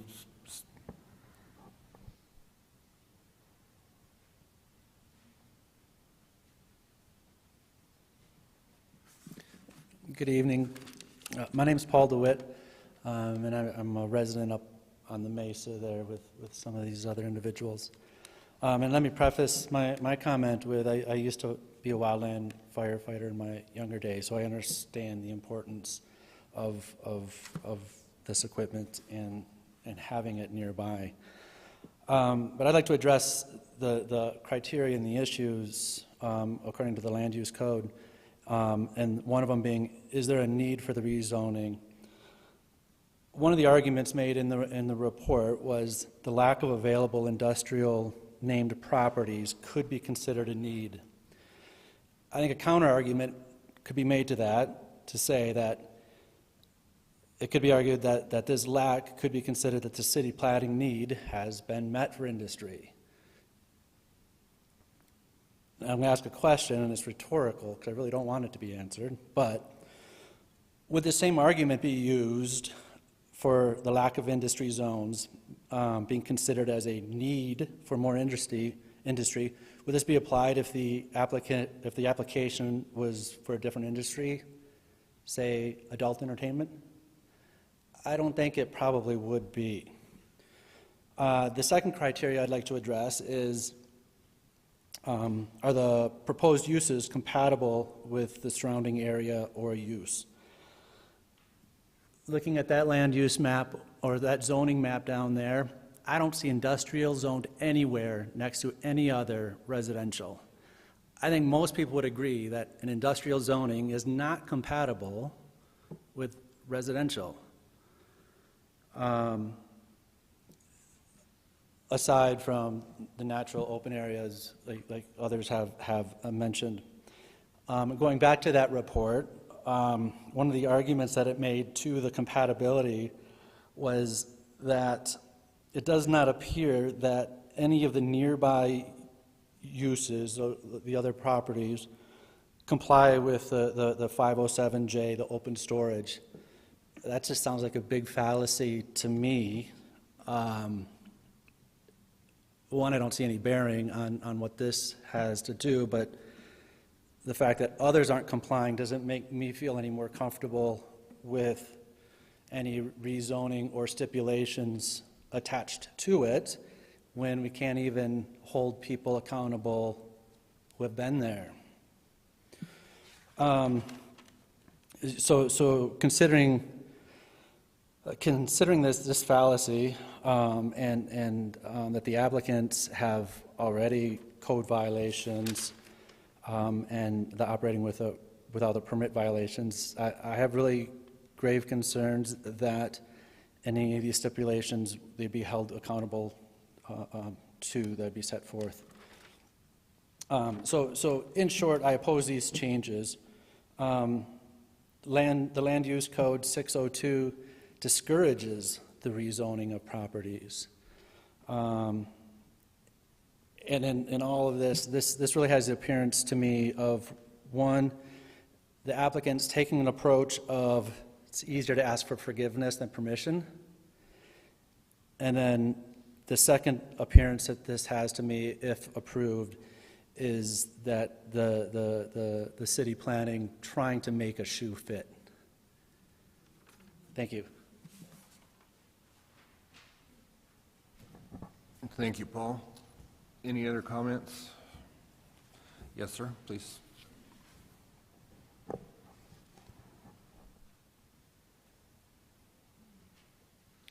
My name is Larry Don Sukla. I have a business right next to Angel's End Zone. For your information, that's a bar. We have a real estate company next to a bar. Then you have a big Choice Building Supply, a bunch of lumber and stuff there. The city and the county worked extensively and put lots of hours into creating the industrial overlay. This lays within the industrial overlay. The reason that the overlay was created that way was because of the infrastructure. And I believe that this would be a positive business and that the industrial rezoning should be follow what the city planners did before us and be approved. Thank you. Oh, one other thing. When they built the industrial park, the houses were right next to it. So they built an industrial park after the fact from the houses. Thank you, Larry Don. Anybody else have any questions or comments? Yes, ma'am.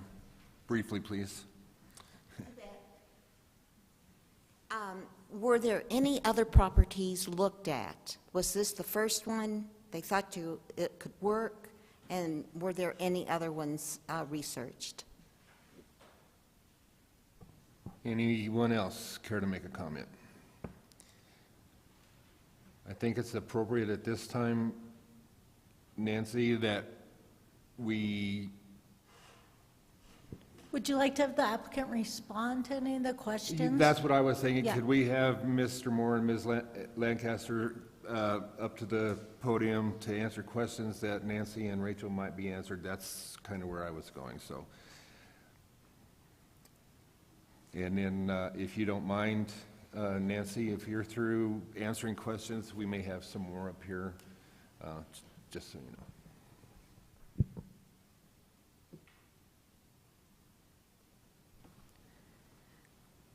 So I would suggest that we heard several questions asked about hazardous materials and some of the other issues. Could you respond to those, please? Yeah, the hazardous materials, I don't know where that came about. I don't know nothing about that. I'm not storing hazardous materials. Firefighting is done with water. That's it. Nothing else. Now, there is some stuff out there, again, that you covered earlier, that are water tanks, or they hold water, not hazardous materials. Yeah, again, my name is Mary Lancaster. Can you hear me? My name is Mary Lancaster. You know, there was concerns about chemicals. We don't use any chemicals, so no chemicals are going to be used. You don't need to worry about that. Noise is not a concern. The operations that we have are equal to what you run at a chainsaw. You can look that up. We also use the natural area. We love it. And I think a bigger issue might be with the natural area is what's coming in from the natural area, not from our area. And when we bought that property, we pulled mattresses, TVs, trash. It was starting to be a refuge. I'm not even kidding. And it's even going to continue across the street if those issues don't get addressed. And what we've done is we've came in and we've, you know, organized. We're here for Montezuma County. We're big in the wildland firefighting, and I mean, Tony and my sons are, they do the dozer lines, and they're the ones that stop the fire. So it's going to be in your best interest to have us here. And we take pride in everything we do. We work with the USDA Forest Service with our Viper contracts, and everything we do is clean, tidy. We don't have chemicals. We don't have anything like that. Everything has to be up to par. If anybody has ever worked with the USDA Forest Service, they can vouch for that. So I think that we're a huge asset, and I want you to want us, because we, you know, and we can compromise. We hear what you guys want, and we can compromise. We can work together. And that's just a small inlet right there where that Carpenter Trail is, and you know, we like it too. So we're wanting to be on the same page. Well, and when it's done, Nancy, you know, it's going to look a lot better. I mean, I got shut down right in the middle of the project. We have a whole lot of other things, you know, the property adjacent on 491, you know, we're just finishing up that, you know. Many of the people of the town are really commenting on how well that's looking, and, you know, that stuff takes time. It's not an overnight thing, you know. When you start leveling dirt and things like that, there's a process to it. It always looks way worse in the beginning until it's done, but everything we do, we put it back natural. You can see we've used natural boulders. We're going to be putting the native grasses. We're going to put it back because we know how to do that. We work with the Forest Service. We know all about that. The other thing, property values, I don't really think that's an issue. The other thing on the map that is a little bit deceiving, because where the red is lower, and where the blue is, that's way higher. So that's a little bit deceiving. That does not butt up against that like that. Those properties are way up on a hill, and the red properties are way down below. And we have went up there, and you cannot hear what we're doing up there. You know, and everything we normally do, we make sure that we're in compliance. And from here forward, we will. There will be no issues with Independent Log Company.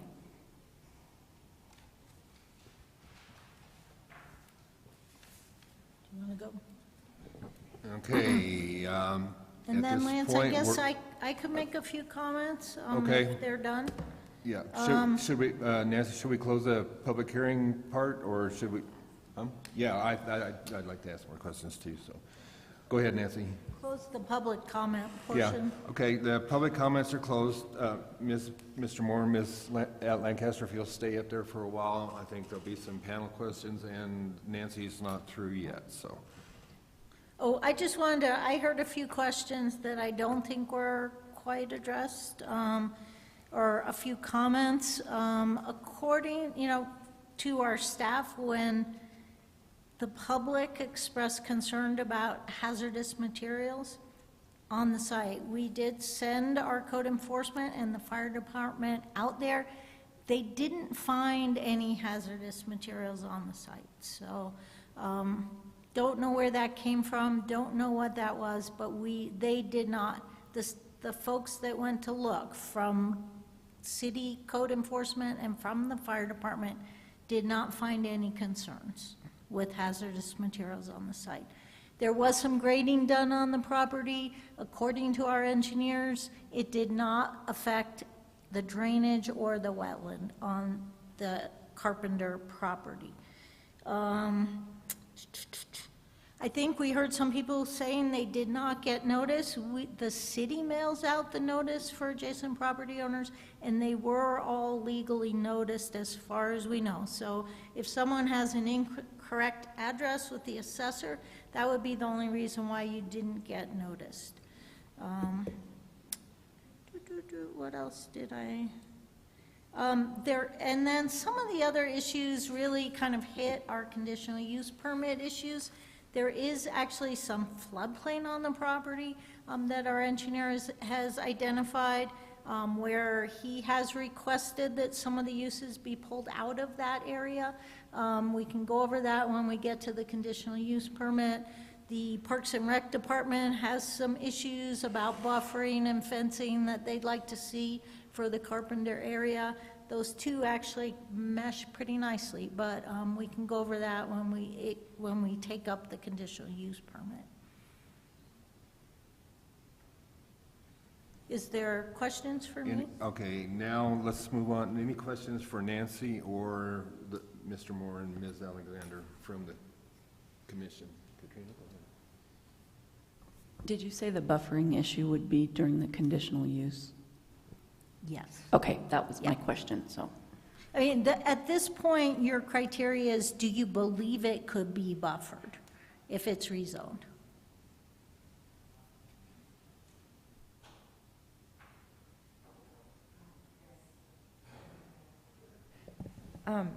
Traditionally,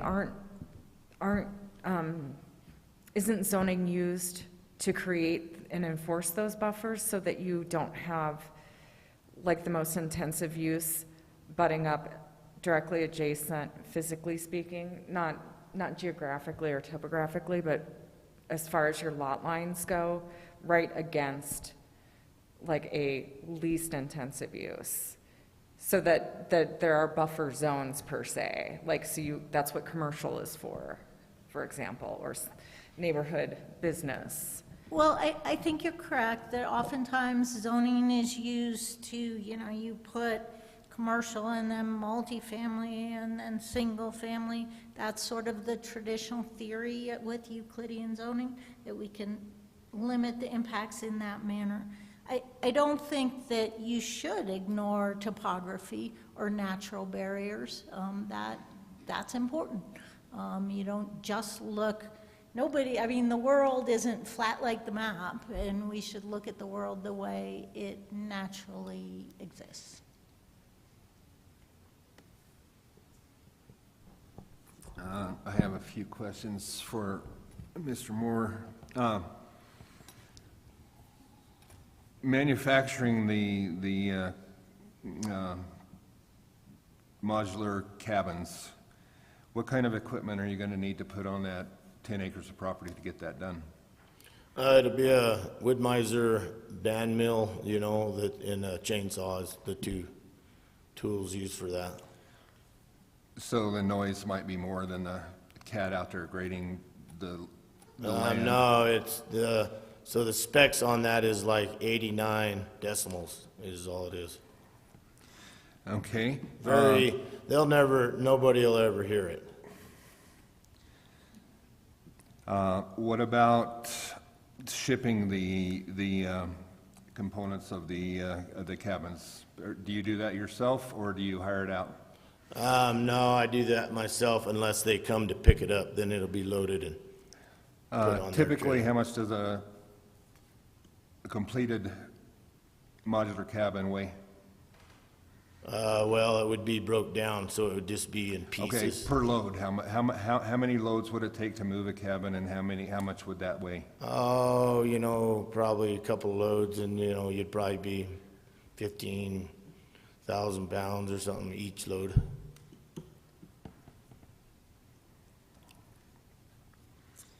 All right, I don't have any. The logs are all dry, so, you'd separate it, and, it'd probably take 2-3 loads per cabin, and, you'd be looking, 12 to 18,000 pounds per load.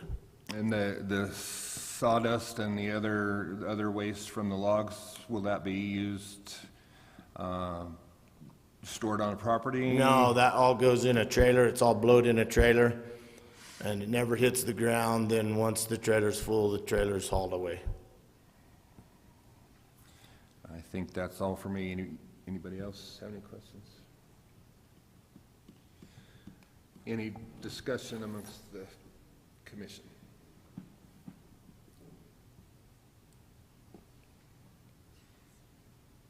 I think you guys can go ahead and have a seat if you would.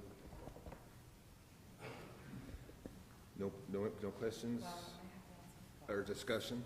I'm sorry.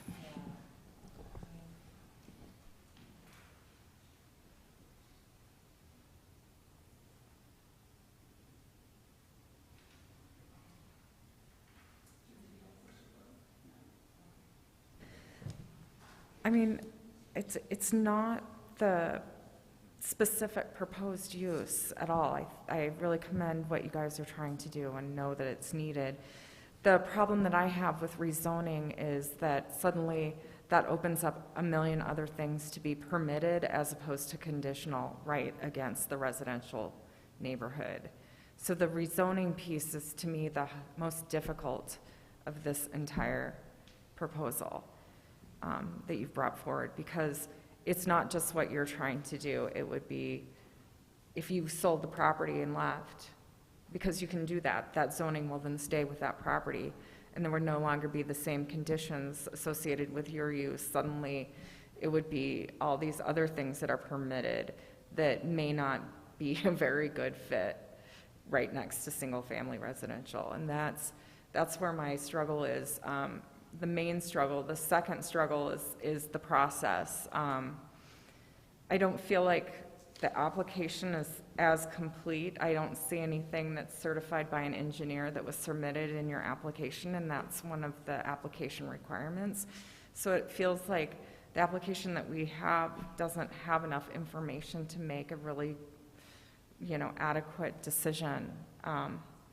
And so I'm really struggling with that as well, because it feels like a kind of incomplete application without some of the required material. And then the third thing is the process. It's kind of like, you are in the city limits, and you do need to follow the proper channels for getting permit approval. And I don't know. I understand maybe you moved here and you didn't know what the regulations were, and that's really common with a lot of people, but there are procedures that you do have to follow, and it does feel like this is sort of asking for permission after some of the fact, and I struggle with that because it could set a precedent in the future that somebody can just do whatever they want and then apply for rezoning later to make it fit what they did, which wasn't allowed, So that's my, but, I certainly recognize the need. I'm just speaking on a podium here. I really do appreciate that you guys want to do business here, because as you know, wildfires are going to get more intense, and so I'm struggling really hard with that, but I'm ultimately going to have to make my decision based on what our current land use code is and how I'm interpreting at least how I vote. So that is me talking. And maybe there's an opportunity to table to get more information, or maybe we hear the rest of the applications, because maybe they can do what they want when we get to a conditional use permit section versus the, without the zoning. I don't know. But that's just me talking before opening everything else up to the next steps.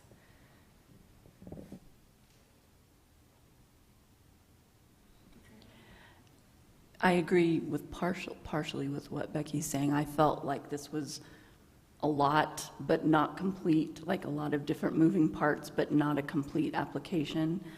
So I'm having a hard time making a decision myself.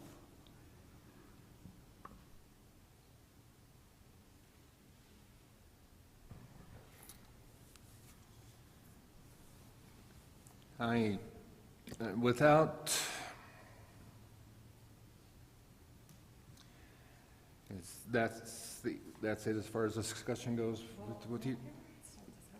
I'm sorry. No, I mean, I don't have, if you want to say something. I've said my piece, I think, so if you have something else, please go ahead. Yeah, go ahead, Nancy. I just want to clarify that, remember, at this point, we're looking at only the rezoning application. We would not normally have engineered plans or engineered submitted plans for a rezoning application. They're really only required to submit a narrative. And looking at the 6.2. The conditional use permit, we can talk No, about. I'm looking at 6.2, and there's actually a section on there where it says, meets and bounds, certified boundary survey of land area to be rezoned. That's what I meant by engineered, because the certified boundary is going to be something that an engineer is going to have to stamp off on. Sorry. But yeah, thanks for clarifying that piece.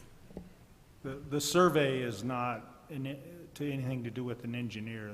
That's a surveyor, a licensed surveyor would have to stamp the plat, and I'm not aware, Nancy, what... Right, no, so I misspoke then. So yeah, you guys are right, but basically, there isn't a certified boundary survey in the application. I was going to say, there is one, it's hard to read. And sorry, we had to translate some of their submittals into scans. So on this property, there was submitted a survey.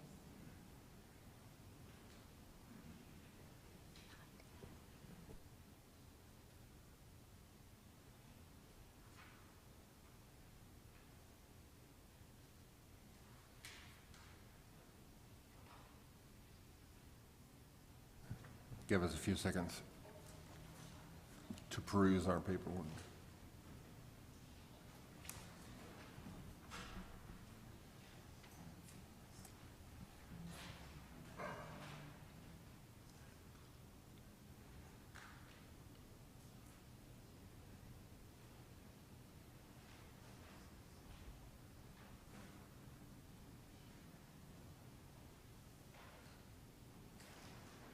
Nothing?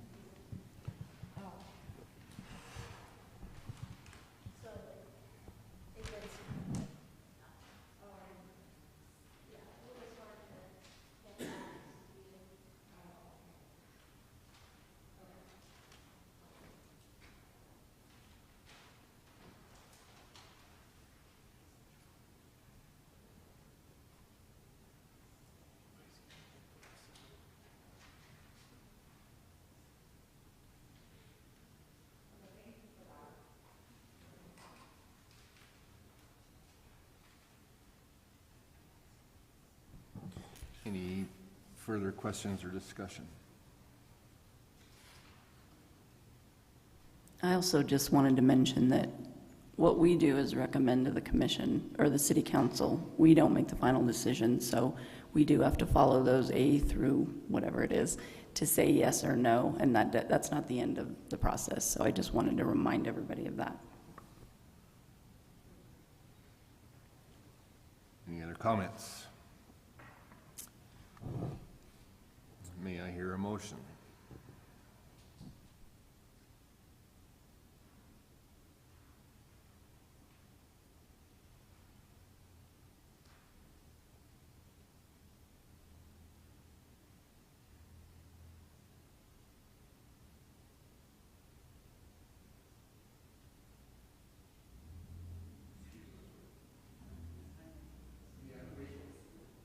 We have a mountain of paperwork on every item that we're just going over it and trying to make sure that we are sure on what we're going to do next. So if please bear with us briefly.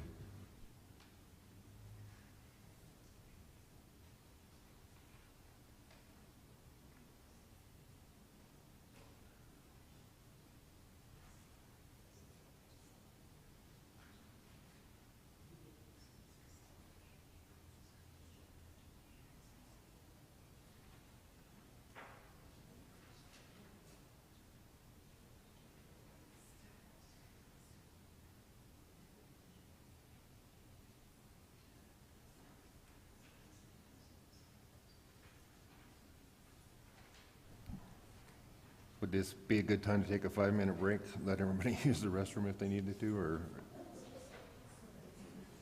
Is that okay with you guys if we take just a quick break to? Does it work for you, Katrina? Becky?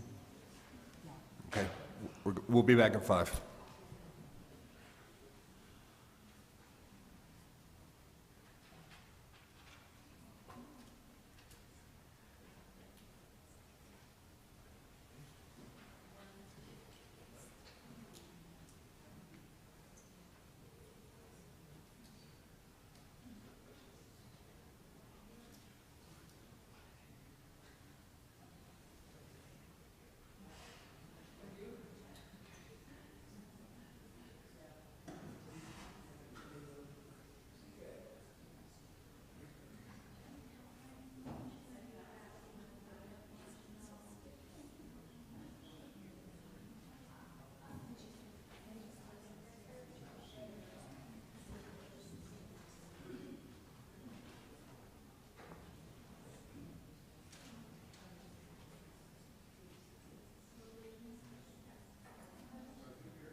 1 minute.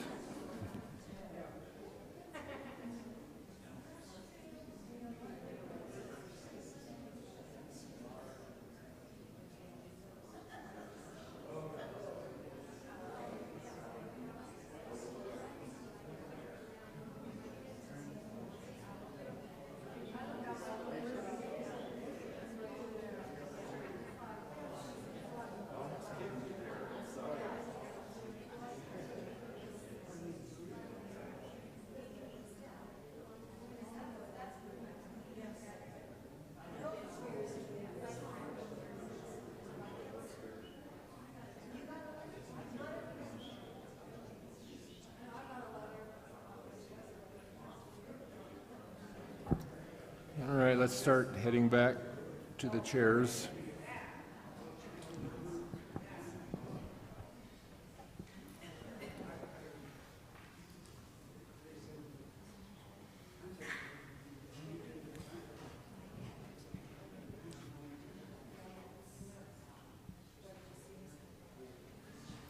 Okay. Let's thank you all for sticking around. All right, any further discussion from the panel? Any further questions for Nancy?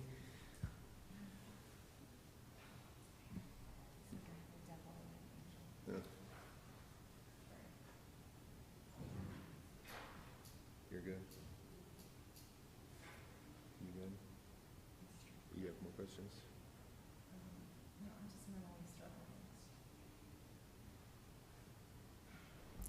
Lance, I'll go ahead. This was a tough decision, and it's not emotional, but I felt like this met the criteria of the list that we got. So I make a motion that the Planning and Zoning Commission approve P&Z Resolution Number 7, a resolution that recommends the City Council approve the requested rezone from C Commercial to I Industrial for property located at 1050 Lebanon Road, Cortez, Colorado, as more completely described in the resolution with the following findings. The property is physically buffered from adjacent residential uses by topography adjacent to existing industrial uses. Other impacts can be mitigated with appropriate use conditions.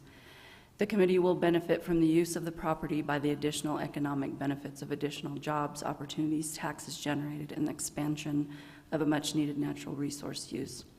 C, adequate facilities are available to serve development for the type and scope suggested by the proposed zone. And D, the proposal in conformance with the policies, intents, and requirements of the Cortez Comprehensive Plan. Is there a second?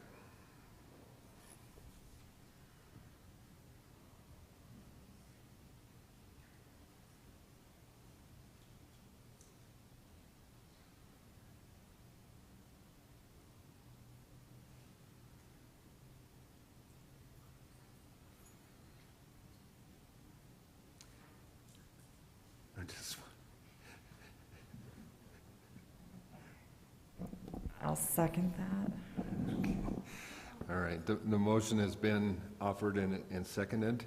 Any further discussion from the commission? No? No. Cheryl, if you call for the vote, please. Levy? No. Weiss? Yes. McDaniel? No. Motion fails. The next item of business. Mr. Chair, you'll need to ask for another motion because you need to vote until you get one that passes. Okay. Well, I would entertain a motion that any of you, that either of you may have.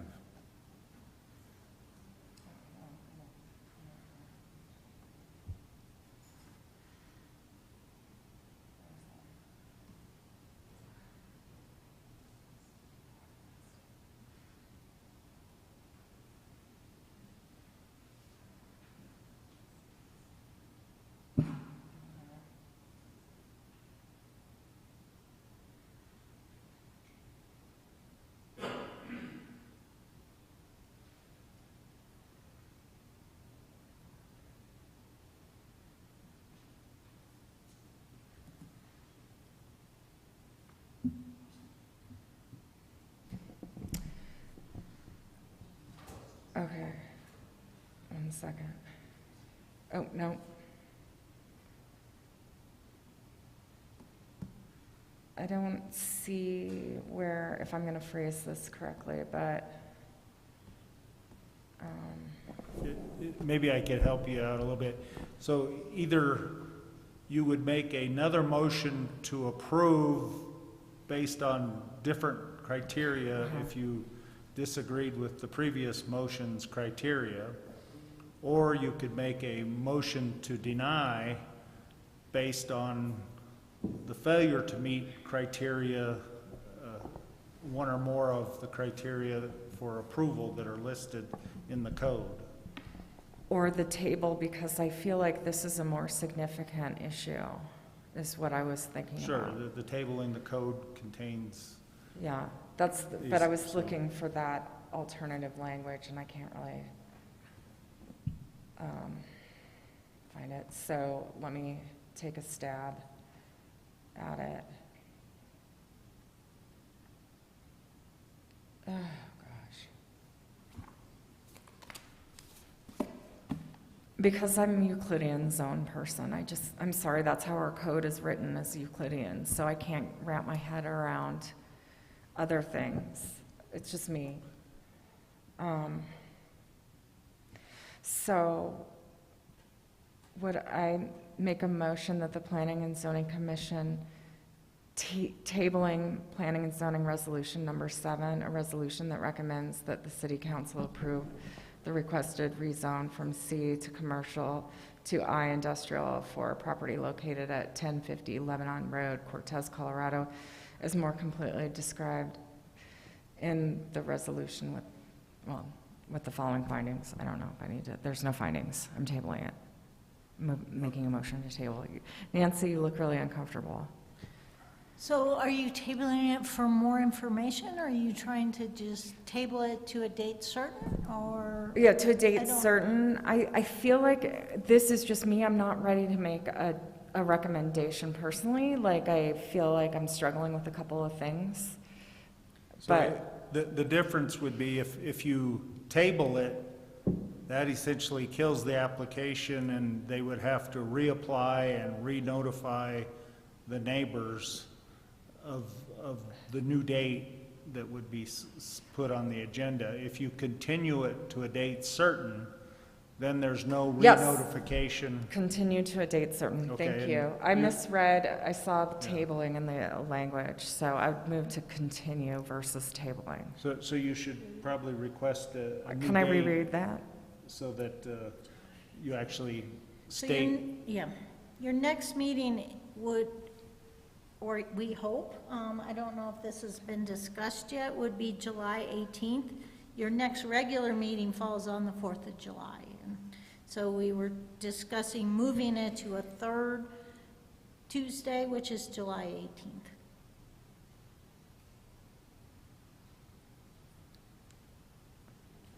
Yeah. If that works. Okay, so I'm trying to rephrase this. So I'd like to make a motion that the Planning and Zoning Commission, because can I just rephrase it since it hasn't gone further and I'm in the process of Yes, you can refining? restate it.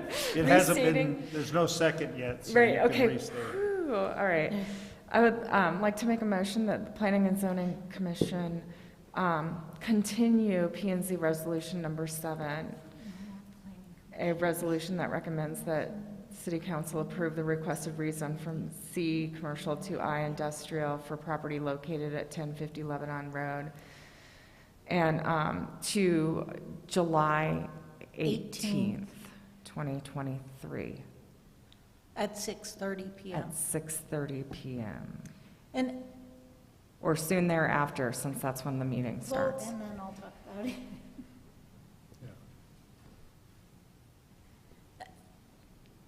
Is there a second?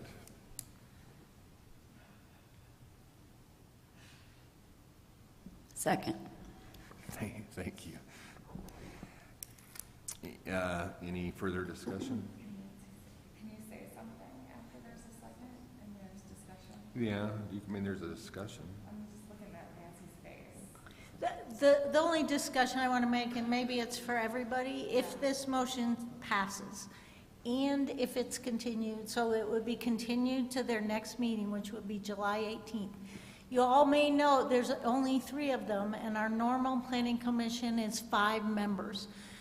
The 2 members that aren't present now, if they will be present on July 18th, they will be allowed to listen to the recording of this meeting and hear all the comments. That's why we were getting you up there on the microphone. And then they would be allowed to vote on the 18th. We would also reopen the public meeting and allow additional testimony at that time. Should this pass, sorry. And for those in the audience, the reason we went from the 4th to the 18th is City Council also meets on Tuesdays, and the intervening Tuesday has a City Council meeting.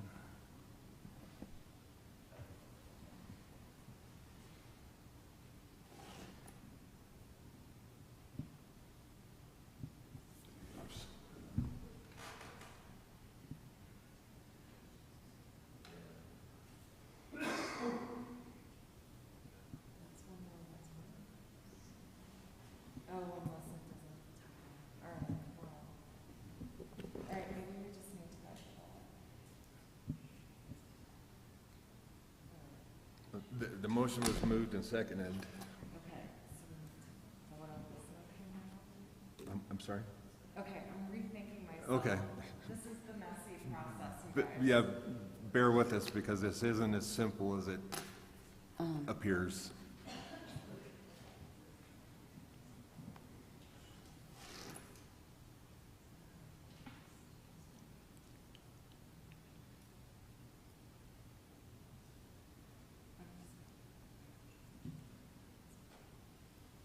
Yeah. So I guess procedurally, since you have a motion and a second, you would need to do the roll call vote, and if you have a different motion that you now decide you want to make, vote this one down and somebody can make the new motion. Okay, I'm sorry, I'm all good. Okay, Cheryl? Weiss, Yes. Levy, Yes. McDaniel. Yes. Motion passes.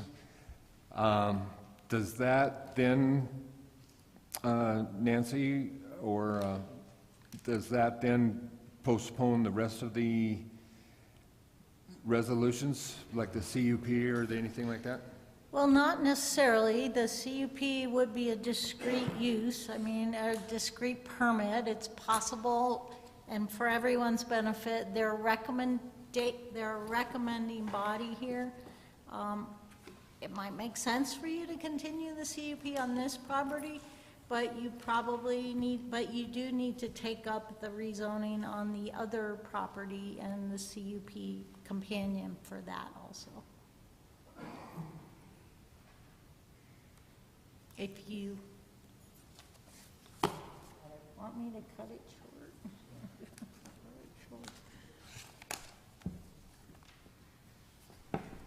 You have the option of holding the CUP hearing tonight on this property, and then if you so choose, you can continue it to another date certain or the same date certain, or you can choose to continue the hearing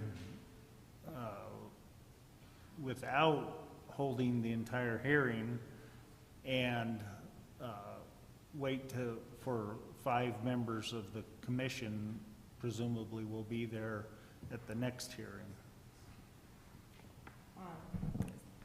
So just so I understand clearly then,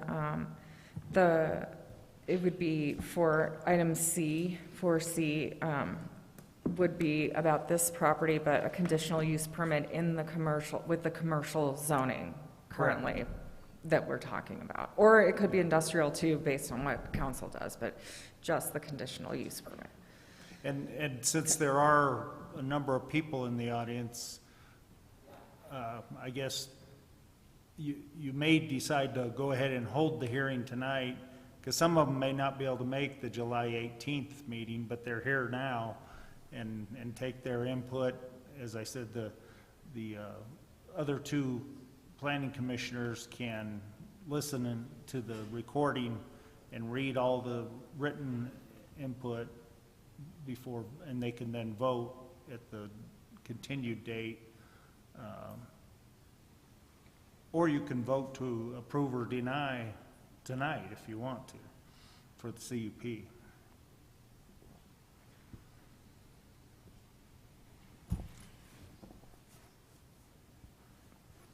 Rebecca, Katrina, you have any opinions on which we'd like to do next? Would you like to continue the hearing on the CUP or postpone it as well?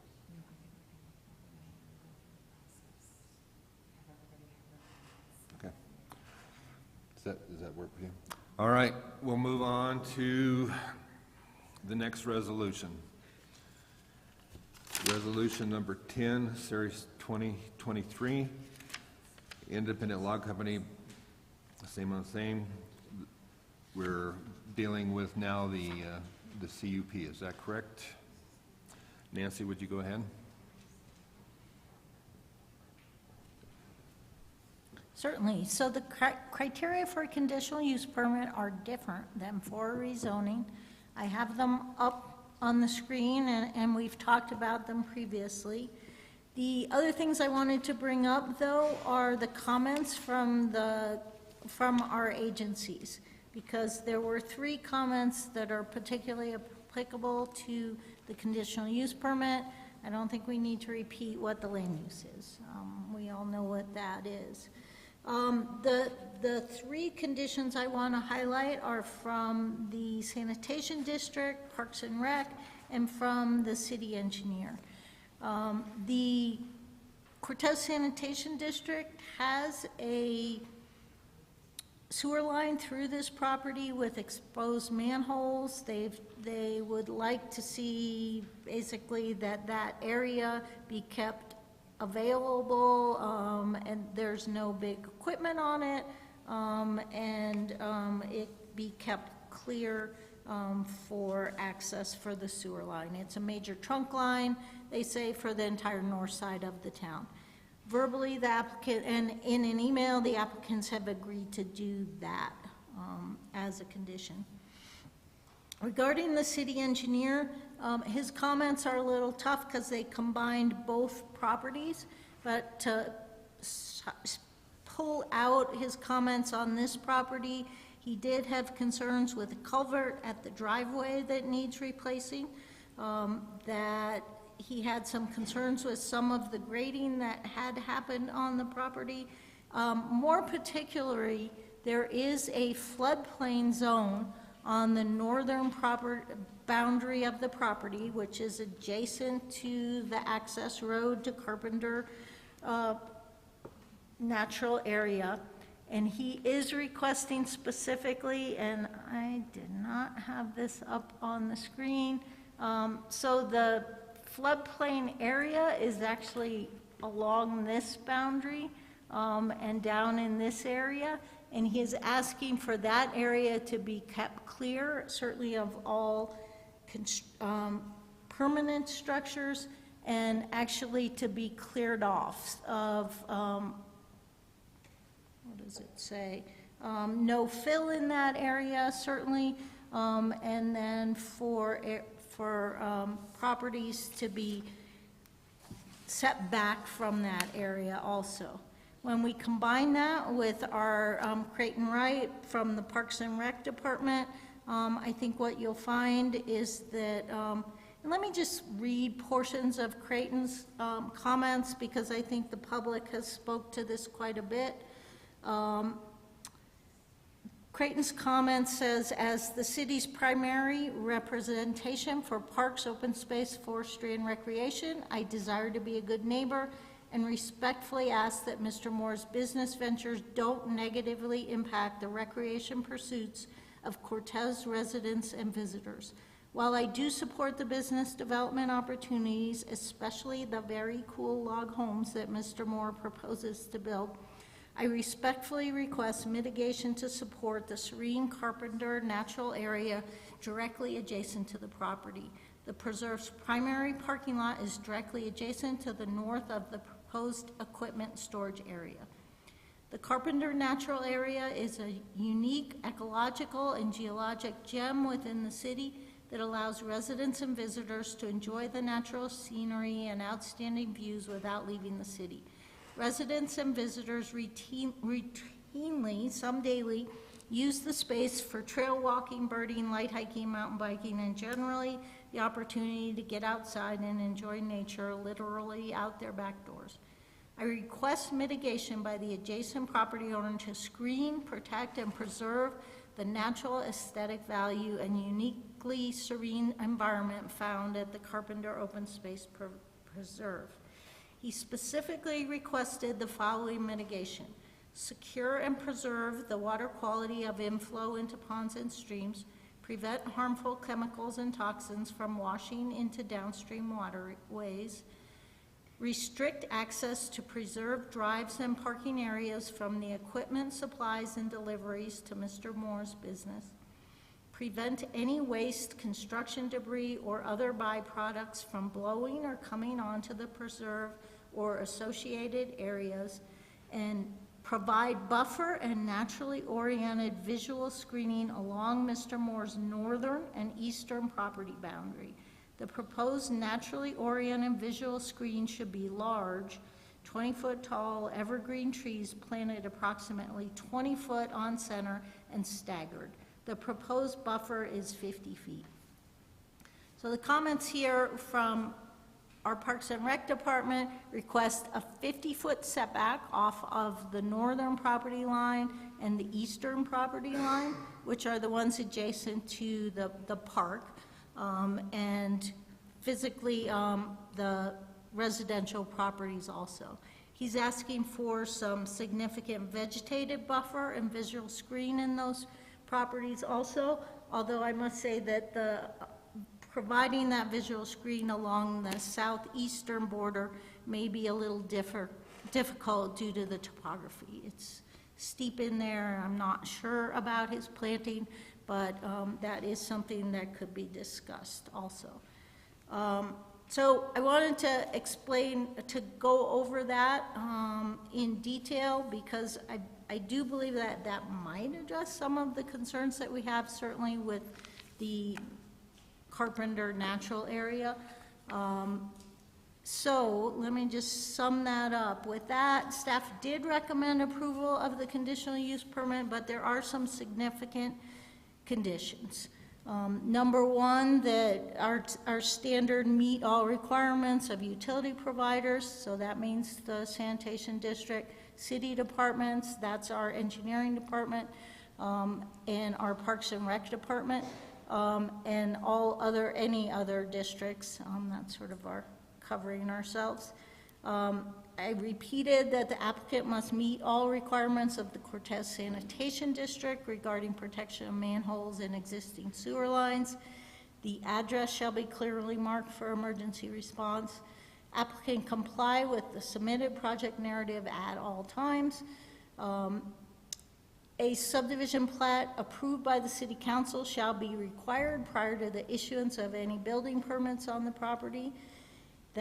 And then specifically, we suggested the requirements of the Park and Rec Department, those 1, 2, 3, and 4 that I read. Are there any questions?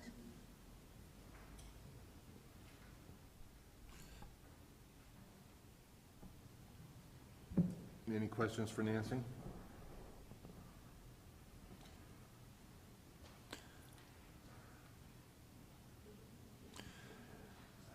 Mr. Moore and Ms. Lancaster, would you mind stepping back up to the podium and see if there are any more questions from the panel to them?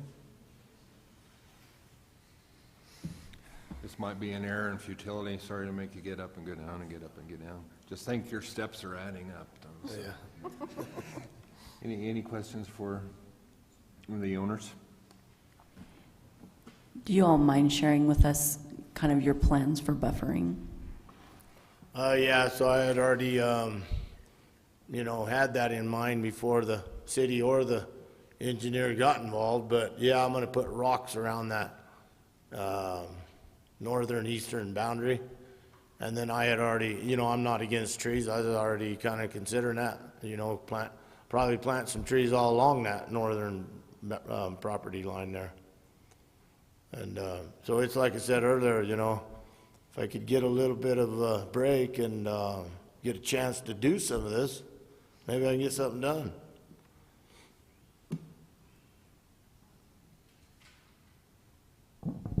Would you be opposed to, on your site plan, kind of scribbling where the trees might go and the rocks and Okay. stuff, so it's easy Yeah. to see that, because I didn't get that, so that's great. Thank you. Yeah.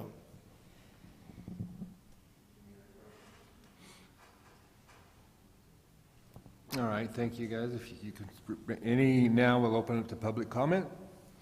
Anyone have anything to add or to say regarding this resolution? We'll go through the same process.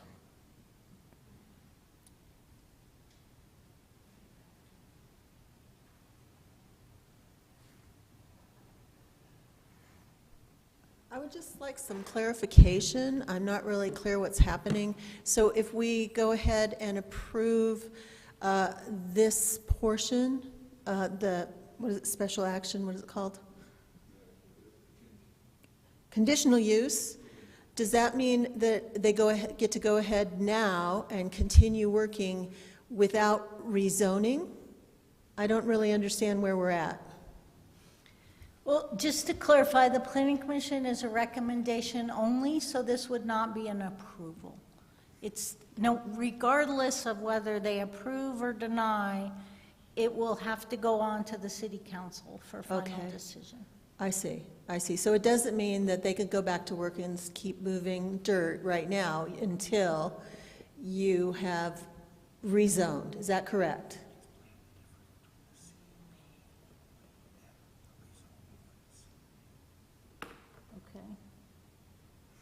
Because it seems that they still don't have a permit to be doing any of those activities, but they've been doing them anyway. So does this give them license to do those activities? No, a recommendation from the Planning Commission, one way or the other, does not give them license to do anything. Thank you. But I think it's important to note that if the city council approves the conditional use permit, then there are uses that they can put on their property once city council approves them. If they do, then they can go forward, even if they do not get the industrial rezoning, because there are different restrictions on the use of the property based on whether it's industrial or commercial with a conditional use permit. The industrial is a more comprehensive, maybe you could say more lenient zoning in terms of what it allows and the number of uses it allows.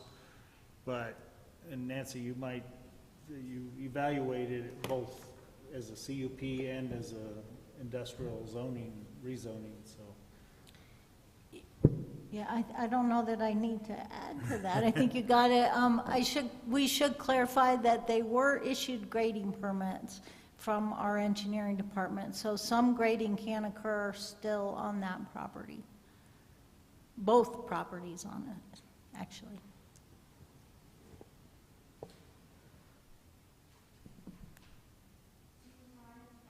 Could you speak to the, just so people know, like we have this use matrix that says what uses are allowed in different zone districts, and there's either it's allowed by a conditional use permit, meaning we can make recommendations and then the city council can impose very specific conditions that allow them to operate, or if it were upzoned, it would be a permitted use by right, and those conditions wouldn't necessarily be allowed to be imposed in order to allow them to operate. So Well, staff has made the determination that even if it rezones to industrial, they should still apply for, a conditional use permit is still required.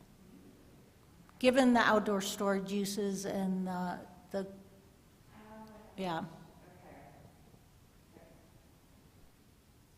Sorry, this is super complicated project because of the 4 different public hearings and how they overlap and then don't. So thank you for that.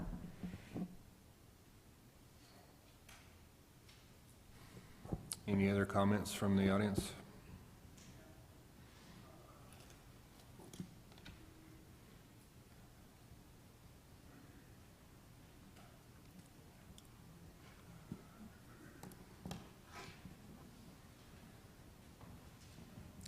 Good evening, commissioners, audience. My name is Mike Levy. I live in Cortez, resident, 33 years.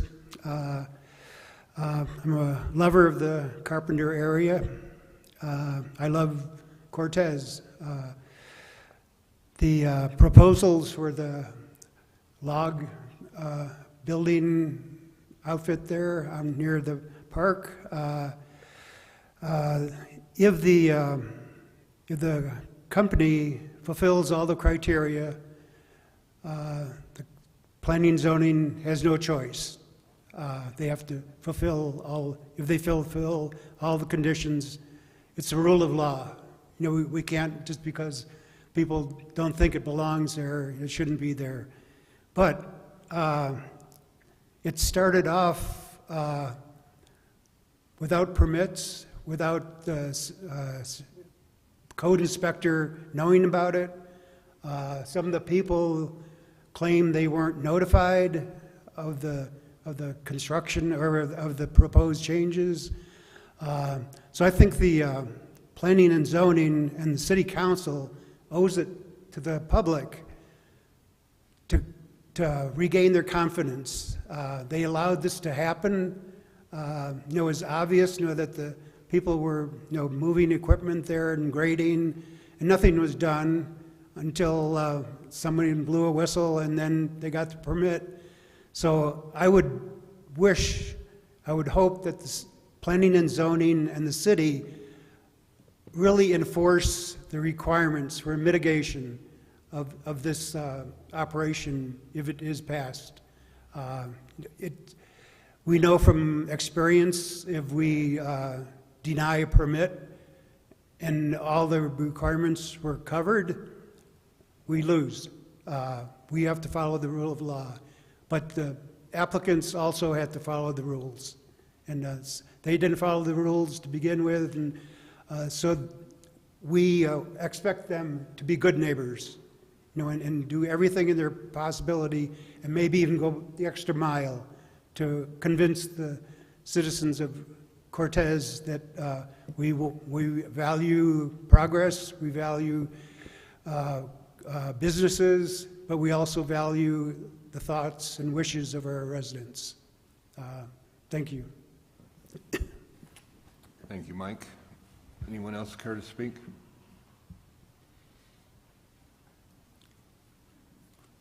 All right, we'll close the public hearing. Any further discussion amongst the panel?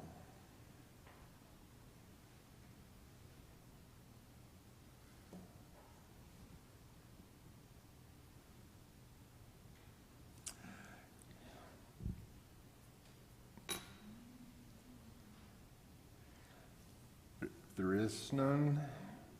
Wait a minute, we're waiting. Sorry.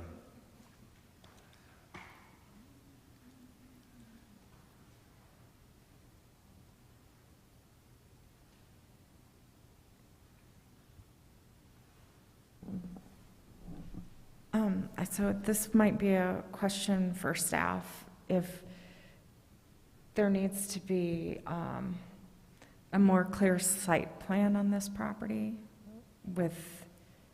turned in with the application going forward, can that be a condition that?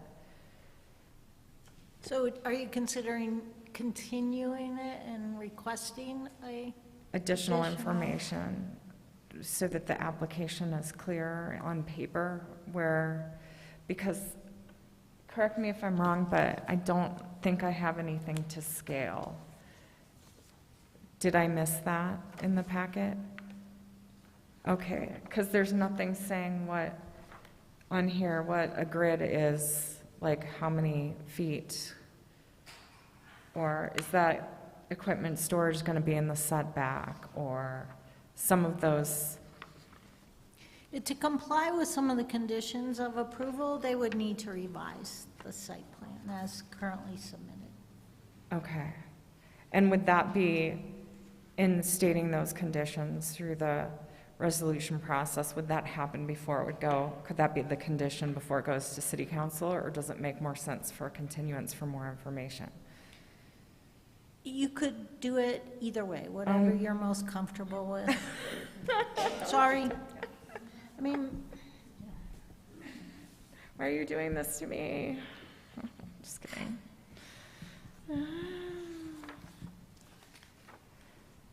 Hold on.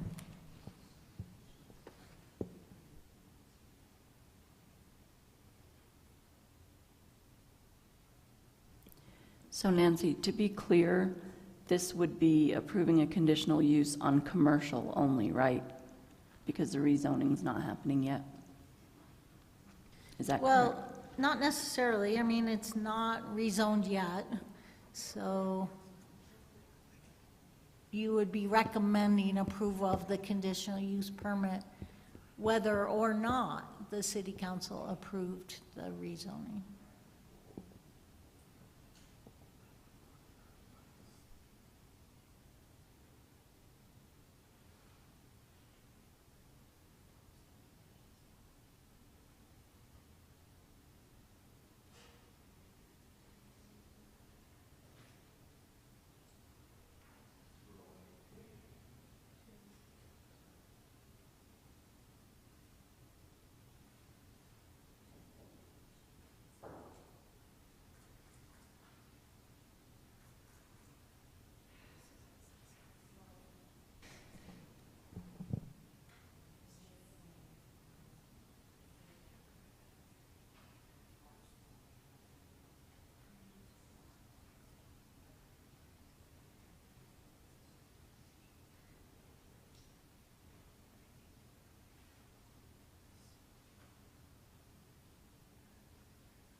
No further questions? I'd entertain a motion if one is available, or if one is available. I'd entertain a motion if one of you would care to make a motion.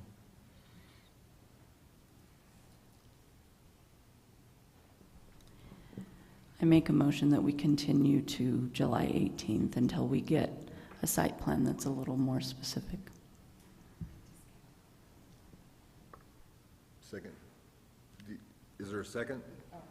I'll second that. Any further discussion? Cheryl, would you, any comments, Nancy or Rachel? Cheryl, would you call the roll? Weiss? Yes. Levy? Yes. McDaniel? Yes.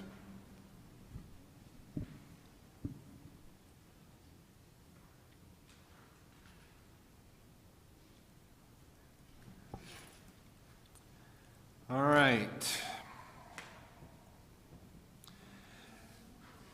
The next resolution is number 8.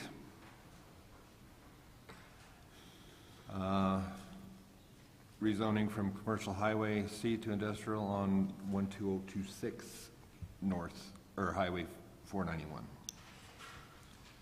Nancy?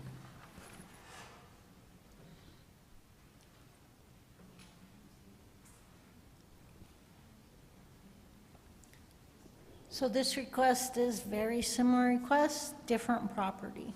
It's located to the north Highlighted on here, direct access off of Highway 491. Adjacent on the southeast is the excavation company, Sanchez, and the pot growing and retail operation. To the south is the, man, I'm forgetting now, it's the yard with the exteriors. They also own this little in-holding here that is not, they have not requested rezoning to industrial on that one. It would remain highway commercial. So 7.86 acres adjacent to industrial on one side. Let me go back here. So it's adjacent to industrial on one side, adjacent to commercial highway, although you might argue that an excavation business is not a highway commercial use, it's more of an industrial use.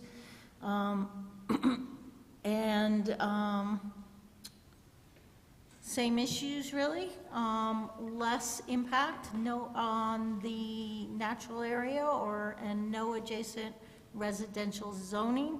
A portion of it is actually adjacent to unincorporated Montezuma County, and across the highway is unincorporated Montezuma County. So those aren't zoned. In this case, staff is again recommending approval of the rezoning, and then you would take up the conditional use permit separate. Superior Interiors is the adjacent use. Are there questions? You want to just table it?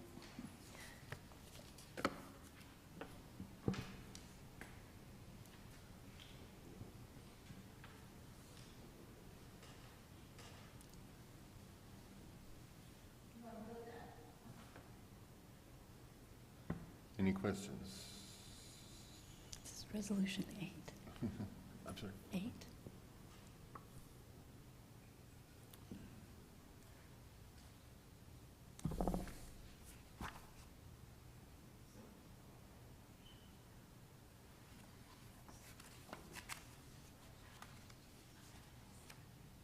You don't have some? You don't have 8? I don't have 8. Am I the only one with 8? 8?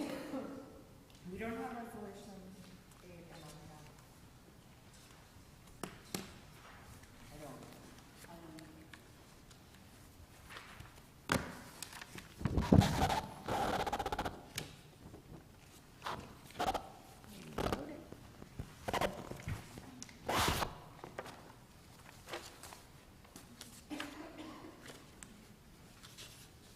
I don't either. I do. Take a break and, oh, Cheryl has it.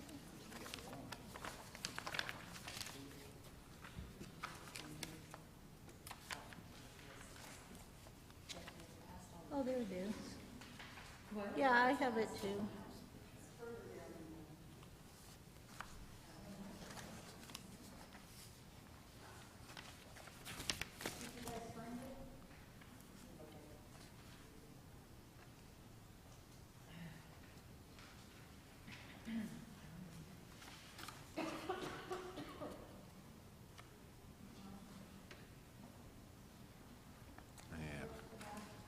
I have mine, I think.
Isn't this exciting, folks?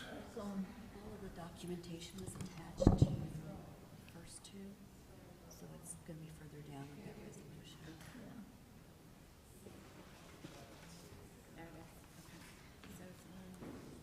So we've pulled it up. Yeah.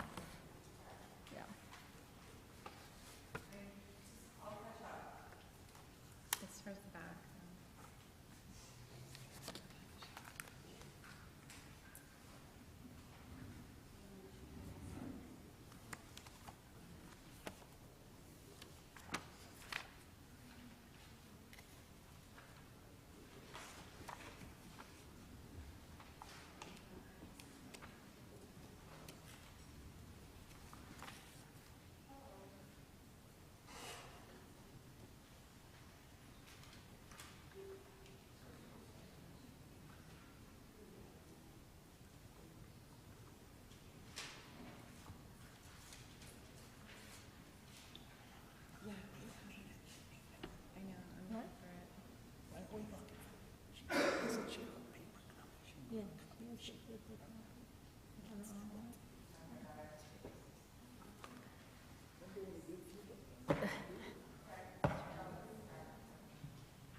Okay, now that we all have 8, are there any questions?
Lance, I'm ready to make a motion, if that's okay. Yeah, go ahead. Okay.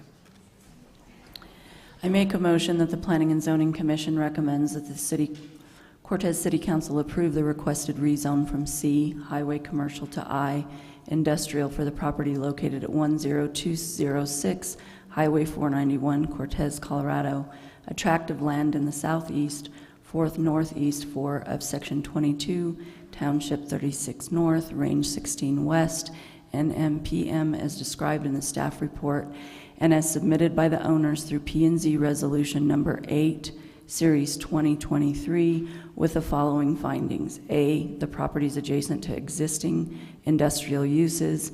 Impacts can be mitigated with appropriate use conditions. B, the community will benefit from the use of the property by additional economic benefits of additional jobs, opportunities, and taxes generated, and the expansion of a much-needed natural resource use. C, adequate facilities are available to serve development for the type and scope suggested by the proposed zone. D, the proposal in conformance with policies, intents, and requirements of the Cortez Comprehensive Plan.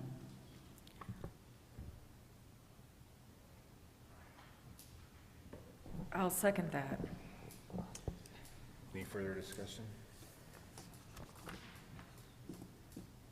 Cheryl, we call a roll, please. Weiss? Yes. Levy? Yes. McDaniel? Yes. Motion passes. Move on to resolution number 11, series 223, 2023. Another conditional use permit for the property across the street, across the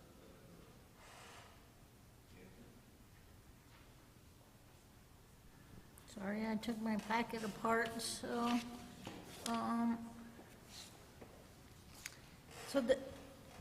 you're taking up the conditional use permit for this property.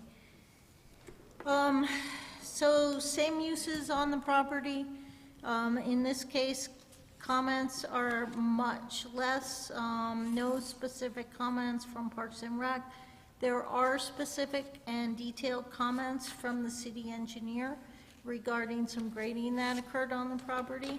They have now been issued a grading permit for that grading, but it did occur prior to a full grading permit being issued.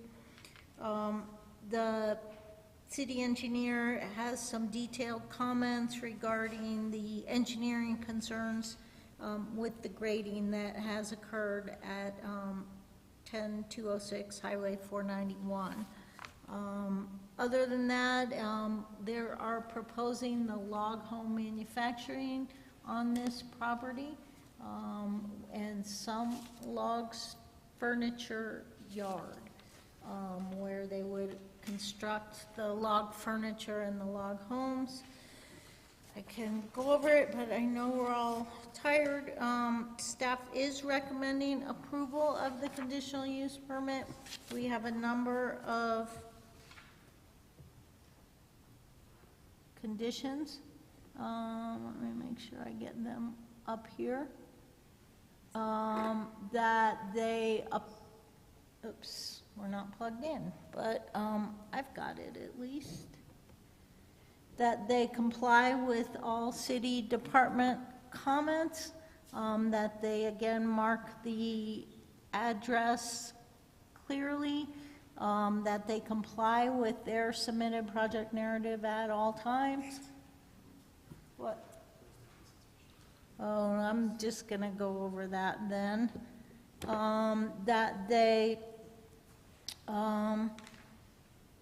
prior to approval of a final site plan for the development, they submit a revised plan that complies with all landscape requirements of the LUC, that they propose a fencing plan that adequately screens the property, the storage uses, and that pursuant to section 4.01 of the land use code, a subdivision plat approved by the city council will be required prior to issuance of any building permits on the property. Are there any questions? Any questions for Nancy?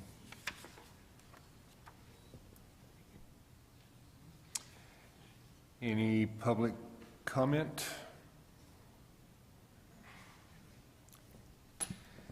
All right, public comment is closed. Mr. Chair, I believe the applicant has the opportunity to comment on this specific agenda item. Okay, Mr. Moore and Ms. Lancaster, would you have, please stand and.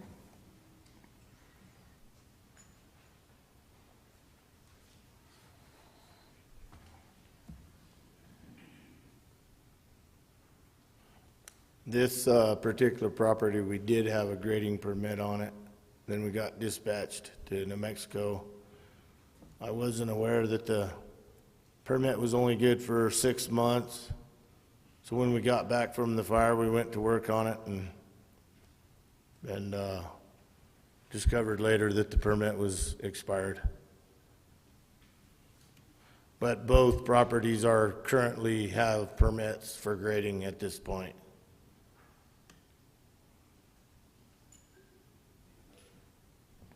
Any questions for the owners? Katrina? Thank you, sir. All right, public comment is closed. Any discussion, any further discussion amongst the panel?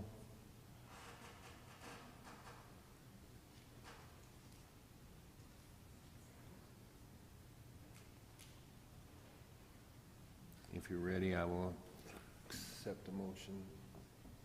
No, you don't.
I make a motion that the Planning Commission and Zoning Commission recommend that the Cortez City Council approve the requested conditional use permit for the property located at 10206 Highway 491, Cortez, Colorado, a tract of land in the southeast 4th, northeast 4th of Section 22, Township 36 North, Range 16 West, NMPM, as described in the staff report, and as submitted by the owners through P&Z Resolution Number 11, Series 2023, with the following conditions.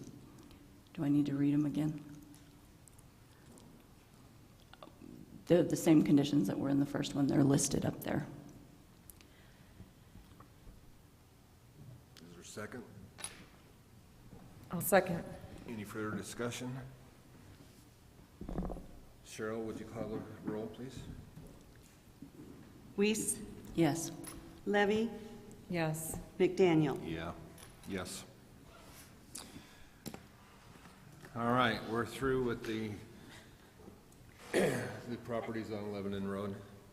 Thank you all for coming and commenting.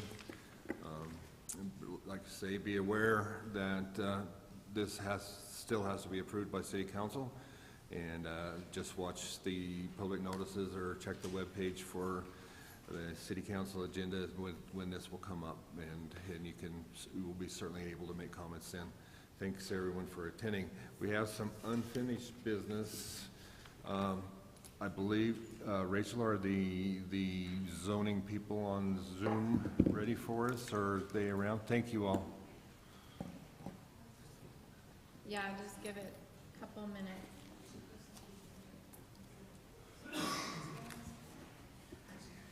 So what do we do with the conditional use permit?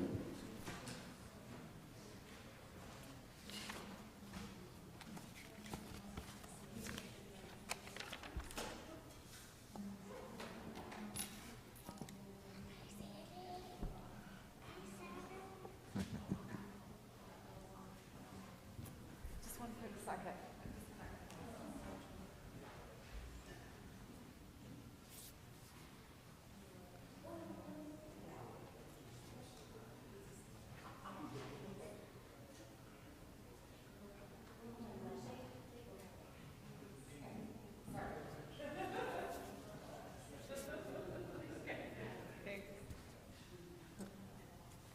Bye, Dana.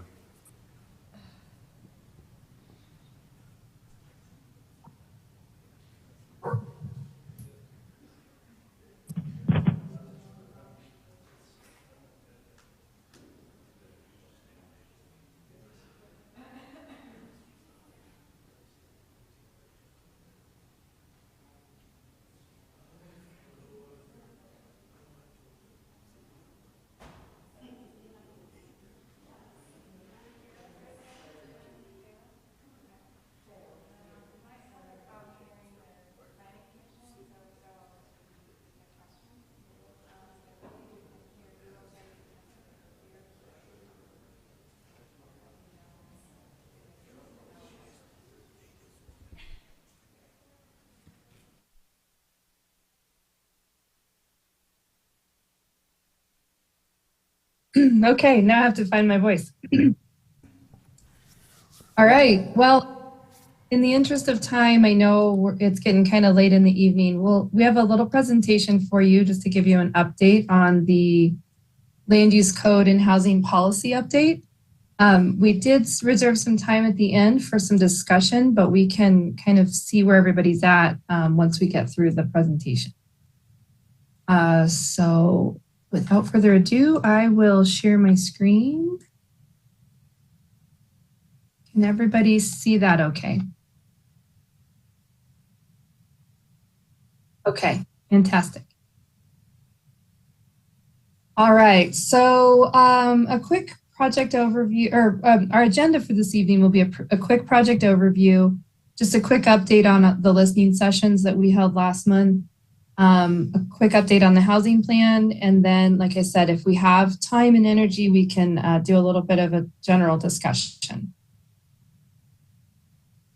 So first of all, I believe our website went live today, so that's exciting. And part of that website is the schedule that you see here on screen, just kind of outlining the process.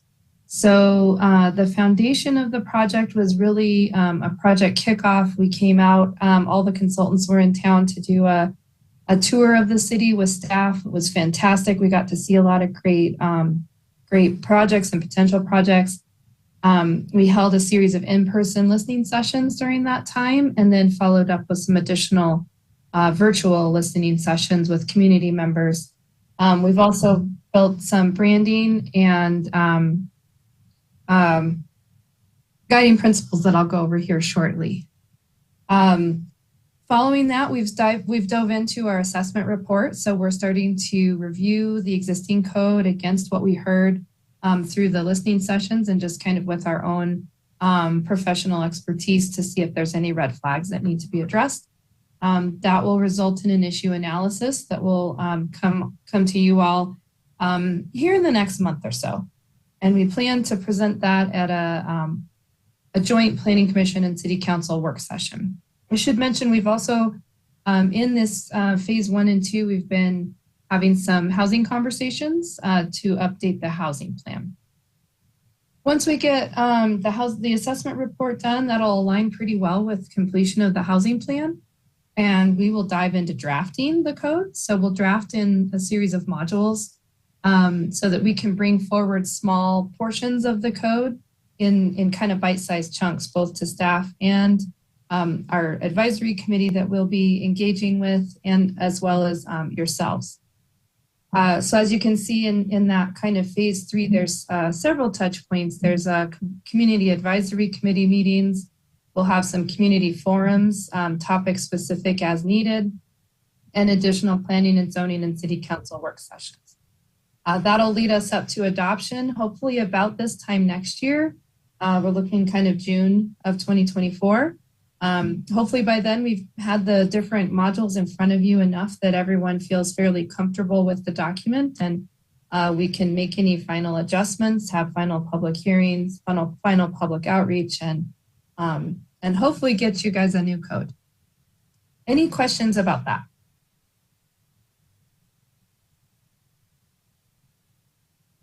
Not yet. Okay.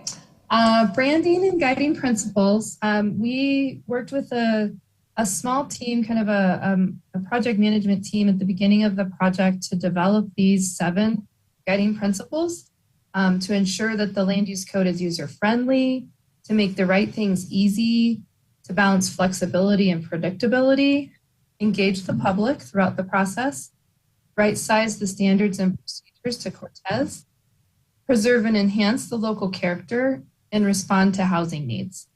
Additionally, we developed the logo that you see on this on the screen here. So this will be kind of the logo that you'll see attached to any documents throughout the process, any public-facing documents throughout this whole process. Any questions on that?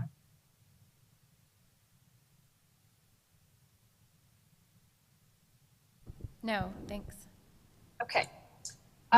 Through the listening sessions, we asked primarily asked these 3 questions of community members. Is the land use code easy to use? the current land use code, what revisions would make it more user-friendly, what works well with the current code and what does not work well with the current code. The items in that kind of purple box off to the right were just some kind of key terms to stimulate conversation. You know, we were looking for land use impacts, use standards, zoning and dimensional standards, application procedures, review criteria, and any additional standards that are missing from the current code. Through those listening sessions, we met with about 40 participants, which is a really good cross-section for the size of community. And we really heard a variety of feedback and priorities. We met with city and county residents, a couple of planning and zoning board members, city council members, city staff, some public and nonprofit project managers, and several local business owners. And part of these groups, a couple of our residents were actually developers or builders as well. So we kind of got that perspective. Through those meetings and kind of our just real initial analysis, we came up with these 7 priorities to address. So the administration and process, code structure and organization, subdivision standards, site development, zoning and uses, affordable housing, and then there's a few kind of miscellaneous considerations. So I'm going to go ahead and just kind of walk through each of these, and then I'll pause at the end and we can open for any questions. And I can go back to any of these slides as needed. So through the administration and process, there was a lot of comments about clarifying criteria. I think you've seen that a little bit this evening with making sure that the criteria to review these applications against is very clear and straightforward. Improving process, so looking at clearer roles for the different review bodies, better coordination with review agencies. There was general support for some incentive-based standards. So there might be a few standards that we're not quite ready to put in place as a hardcore standard, but maybe look at some potential incentives to encourage good development. And then there was some interest in some flow charts and decision-making tables. We oftentimes have a table in your application procedures section that just walks through who, whether it needs public notice, who the review authorities are, who's the recommending body, who's the final approval body, all in the table right up front. So it's very easy for applicants and staff to use as a resource.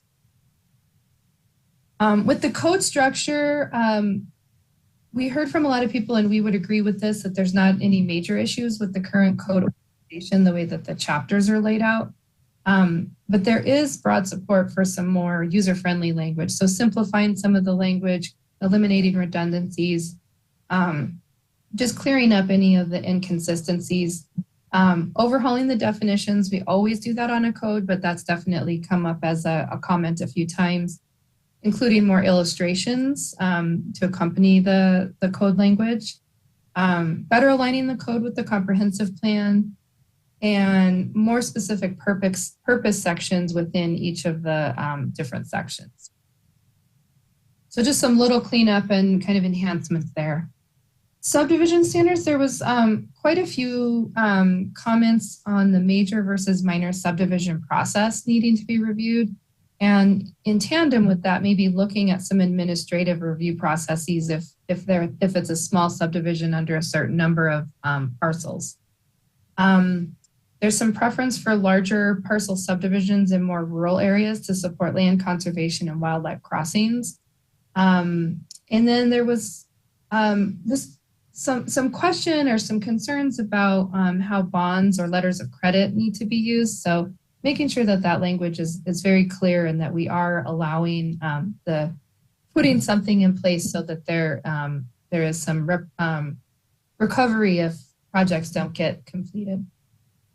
Also looking at the dedication language. Site development standards, we always like to look at parking, landscaping. We always want to look at lot size, setbacks, density. So these were all mentioned by various members of the listening sessions as Nothing major, but just little items that we want to make sure that we're accommodating the right types of housing and development for existing policies and desired character for the community. Additional site development standards, we have heard quite a bit from folks about incorporating low impact development standards, but looking at them in more of an incentivized way rather than a strict standard.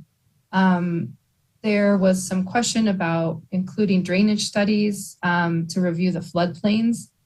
Some of the land that's, some of the prime land that's left to be developed or around kind of the edges of Cortez have some pretty large drainage implications. So really making sure that we're addressing that here on the front end. Looking at maybe some incentivizing some renewable energy infrastructure, looking at dark sky compliance with the lighting code, just reviewing the non-conforming standards, making sure that they're clear and easy to read. And also in tandem with that, we want to make sure that we're not creating any additional non-conformities with, or any, major non-conformities with any of our updates. So hopefully we can reduce some non-conformities if possible.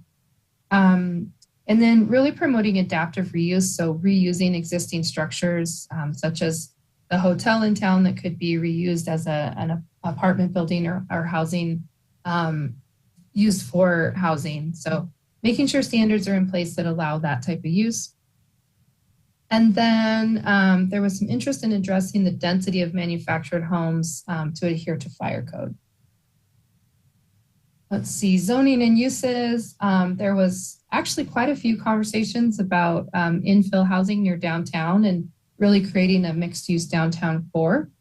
There was some discussion with several members of the public about daycare centers being permitted by right in more zone districts. So there are some state regulations regarding daycares that we will take a look at compared to your code and make sure you're up to state regulation at the very bare minimum, and then we can go from there. We heard kind of the tip of the iceberg on some short-term rental conversations. There were some folks interested in maybe setting some, or actually establishing a permitting program for short-term rentals. And additionally, maybe looking at setting some limits or kind of putting in place some preliminary regulations or foundation for short-term rentals as they do become more popular, so that you're ready to address that if it kind of tips the balance and becomes too much. We already talked about the non-conforming uses section, and then looking at temporary uses. I think that whole section needs a little bit of a review. Continuing the zoning and uses, clarifying what can go in industrial and commercial uses. And I think tonight's hearings were really helpful in understanding kind of where the current code sits on those uses and what we might need to look at and consider for future uses in the use table. Consider if and where design guidelines may be appropriate. So sometimes we might need some additional design standards or guidelines, architectural standards. So just kind of considering that, looking, exploring that further. The cannabis regulations need to be reviewed and addressed in the use table. And then historic district procedures should be reviewed. Affordable housing, there was significant concern around affordable housing. We asked several folks, what affordable meant to them or what affordable housing meant to them. And that kind of helped us start to frame the picture a little bit better. The current code doesn't really encourage missing middle housing or multifamily housing or workforce housing specifically. So we can look at specific uses that are called out in the use table. Concerns about decreased quality of life and rural character of the area if the code becomes less restrictive to accommodate more affordable housing. And we actually heard that from a lot of people, that we want housing, but we don't want to, we want to keep the character that we have. And so kind of looking at a balance there. And then again, interested in incentivizing adaptive reuse to accommodate some of that affordable housing. affordable housing, we will definitely get into more as we have the considerations from the housing plan. So we'll roll those in here as soon as those are done. Other related considerations, there was a lot of concern about pedestrian safety and interest in public transit, interest in more water conservation efforts, agricultural heritage, community gardens, and beekeeping were mentioned as priorities. This one is a little bit tougher to deal with the code, but just making sure that we have zoning that would allow it, but looking at parks and grocery stores, there seems to be, they're kind of all condensed into certain areas, so just making sure we can accommodate them throughout the city. General concerns about vacant buildings, primarily along the commercial corridor. And then just interest in better use of outdoor spaces, including, maybe some mobile vendors and providing the opportunity for sidewalk dining and seating and outdoor seating. So that's basically what we've heard through our listening sessions so far. And let me we're only a couple slides from the end, so I think I'll just plug on through here and kind of give you an update on our housing committee meeting. So we had our first housing committee meeting a few weeks ago, and the second one is scheduled for tomorrow, I believe. The first meeting, we reviewed the housing needs assessment that's been completed, discussed existing housing goals and objectives from the comprehensive plan, and provided some direction. The committee provided some direction to add, remove, and update goals and objectives. So starting to kind of assess the housing portion of the comprehensive plan to see what needs to happen next. The next meeting tomorrow night or afternoon, I think, will actually start to review those updated goals and objectives, discuss specific policies to accomplish those objectives, and then discuss recommendations from the housing needs assessment and how that aligns with the plan.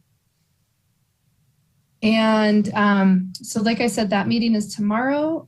There's a housing policy open house on the 12th and 13th, and a joint planning commission and city council workshop on the housing policy so far on the 13th.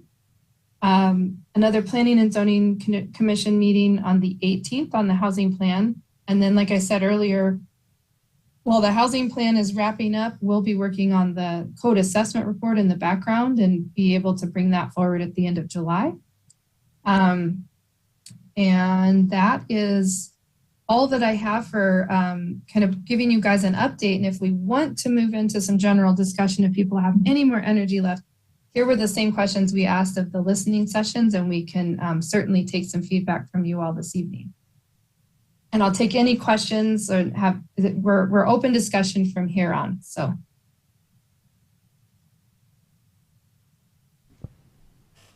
Okay, everybody's just thinking. Is everyone still awake on that end? Of course, I have a thought. Tonight just reminded me how important it would be to have really specific application criteria, like specifically site plan requirements, submittals for an application, including like this scale that needs to be included instead of a little doodle. Oh, sorry. I agree, and since we're speaking informally, a business license would have come in handy for this guy that didn't know what he was supposed to do. Just saying. Can you hear that okay?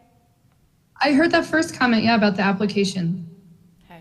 So my comment was about business licenses. That's been something I've been inquiring about since I moved here, like businesses registering. I didn't hear that last one. Sorry. Businesses registering with the city before they open. I'll repeat it so you can hear it, Jen.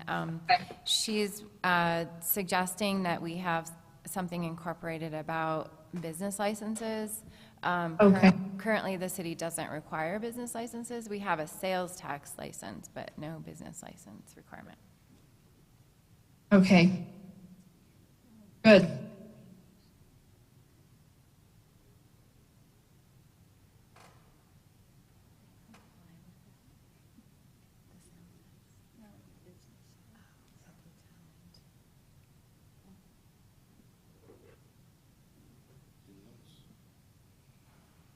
anything else from P&Z?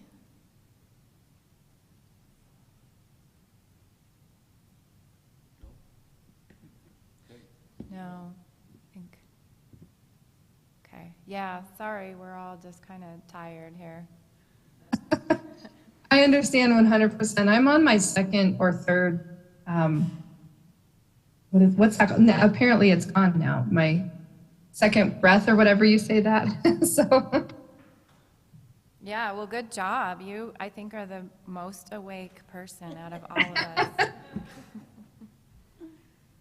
So, and the next agenda item, I was just going to go over those dates again with the P&Z, just so that they are aware of this is what we're looking at doing, and we realize it's a big ask of folks, but you know, in order to meet the timelines for this project, we're trying to make all those dates, so.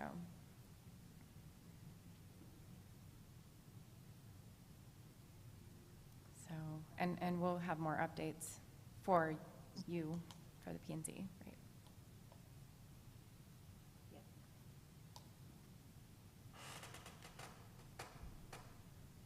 Yeah, and if I might add, Rachel, if any of the P&Z members, and I know there's only 3 present this evening, but if any of you haven't had one-on-one conversations with us, or after tonight you get to thinking about some things that you want to make sure we do address, feel free to reach out to Rachel and we can get a meeting with us set up, or even send an email with your thoughts. I know everyone's tired tonight, but this might get some thoughts churning in your minds.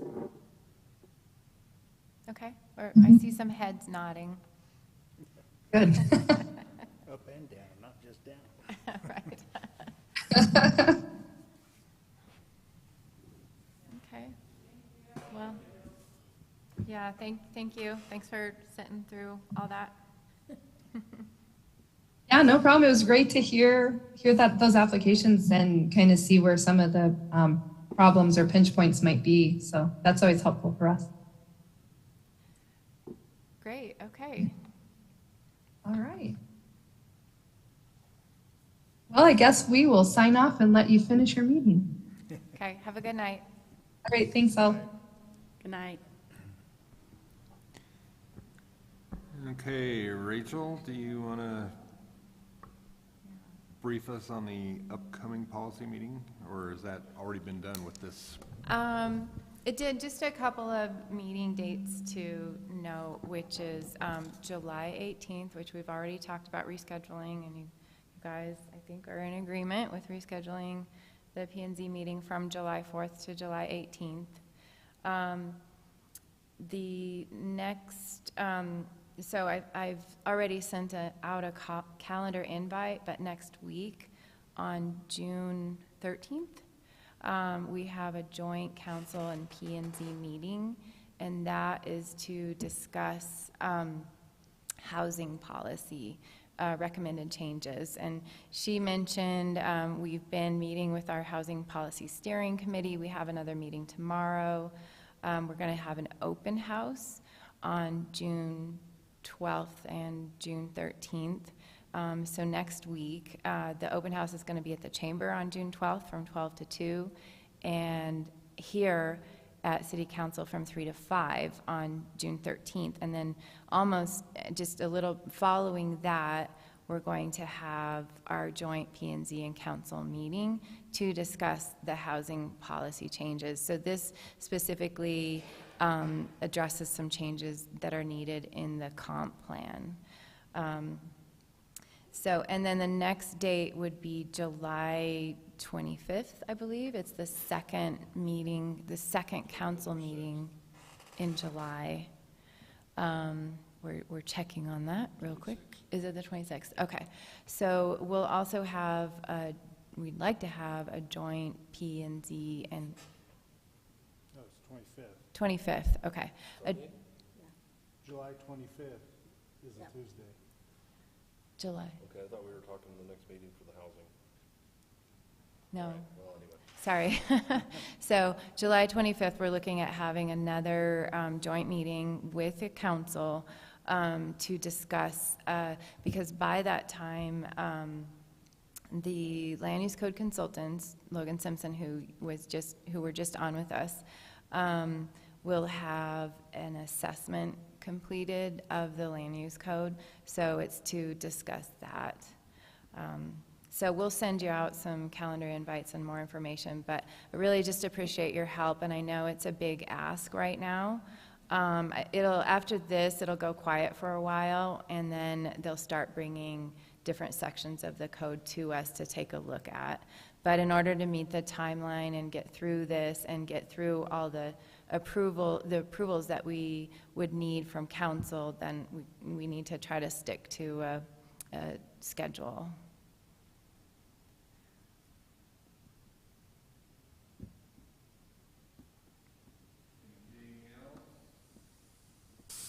Thank you for issuing the permits. I would certainly entertain a motion to adjourn. Oh, wait a minute. I'm sorry. So I'm going to be resigning here from all of my seats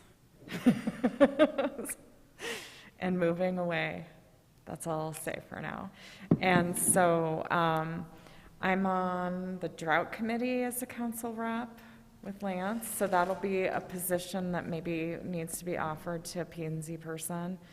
The Historic Preservation Board is a P&Z appointed position. And what else am I forgetting? Is that it? Yeah, the Drought Committee. Yeah, that one's though, like, yeah, then that would allow another seat opening for, it doesn't have to be a P&Z in person on Board of Adjustment and Appeals, but it could be. Is that it? I think that's it. So I won't be here after the 15th. So have fun, guys. I know. But it's been fun. When will it be effective?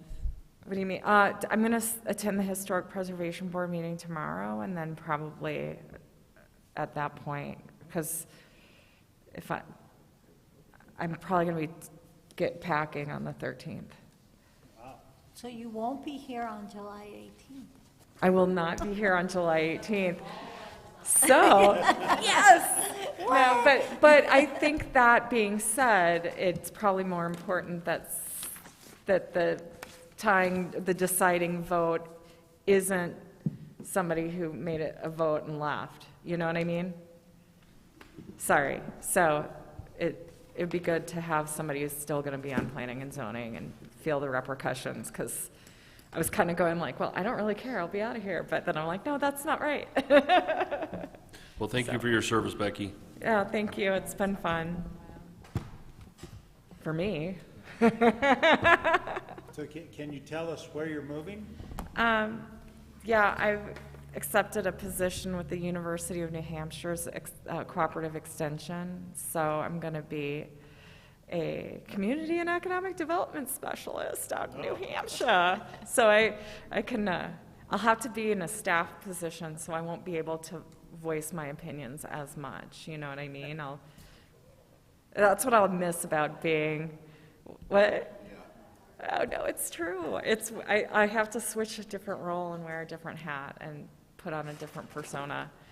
That's why I really enjoy being like on a committee, because you do get a little bit more freedom to speak what you really think than being staff. So it's been fun. Thanks for letting me be obnoxious. And come see me and we'll get some lobster rolls. Yeah. Not in New Hampshire. Yeah, New Hampshire. They eat lobster. It's right next door. We share a seacoast. Oh, well, we have lobster rolls at all the places out there. Oh, okay.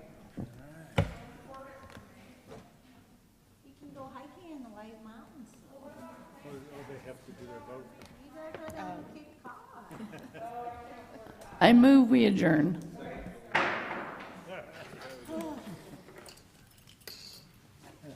was a rough one. You guys did great.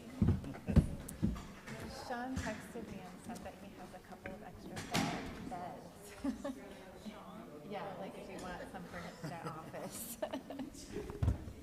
Oh, yeah, I mean, I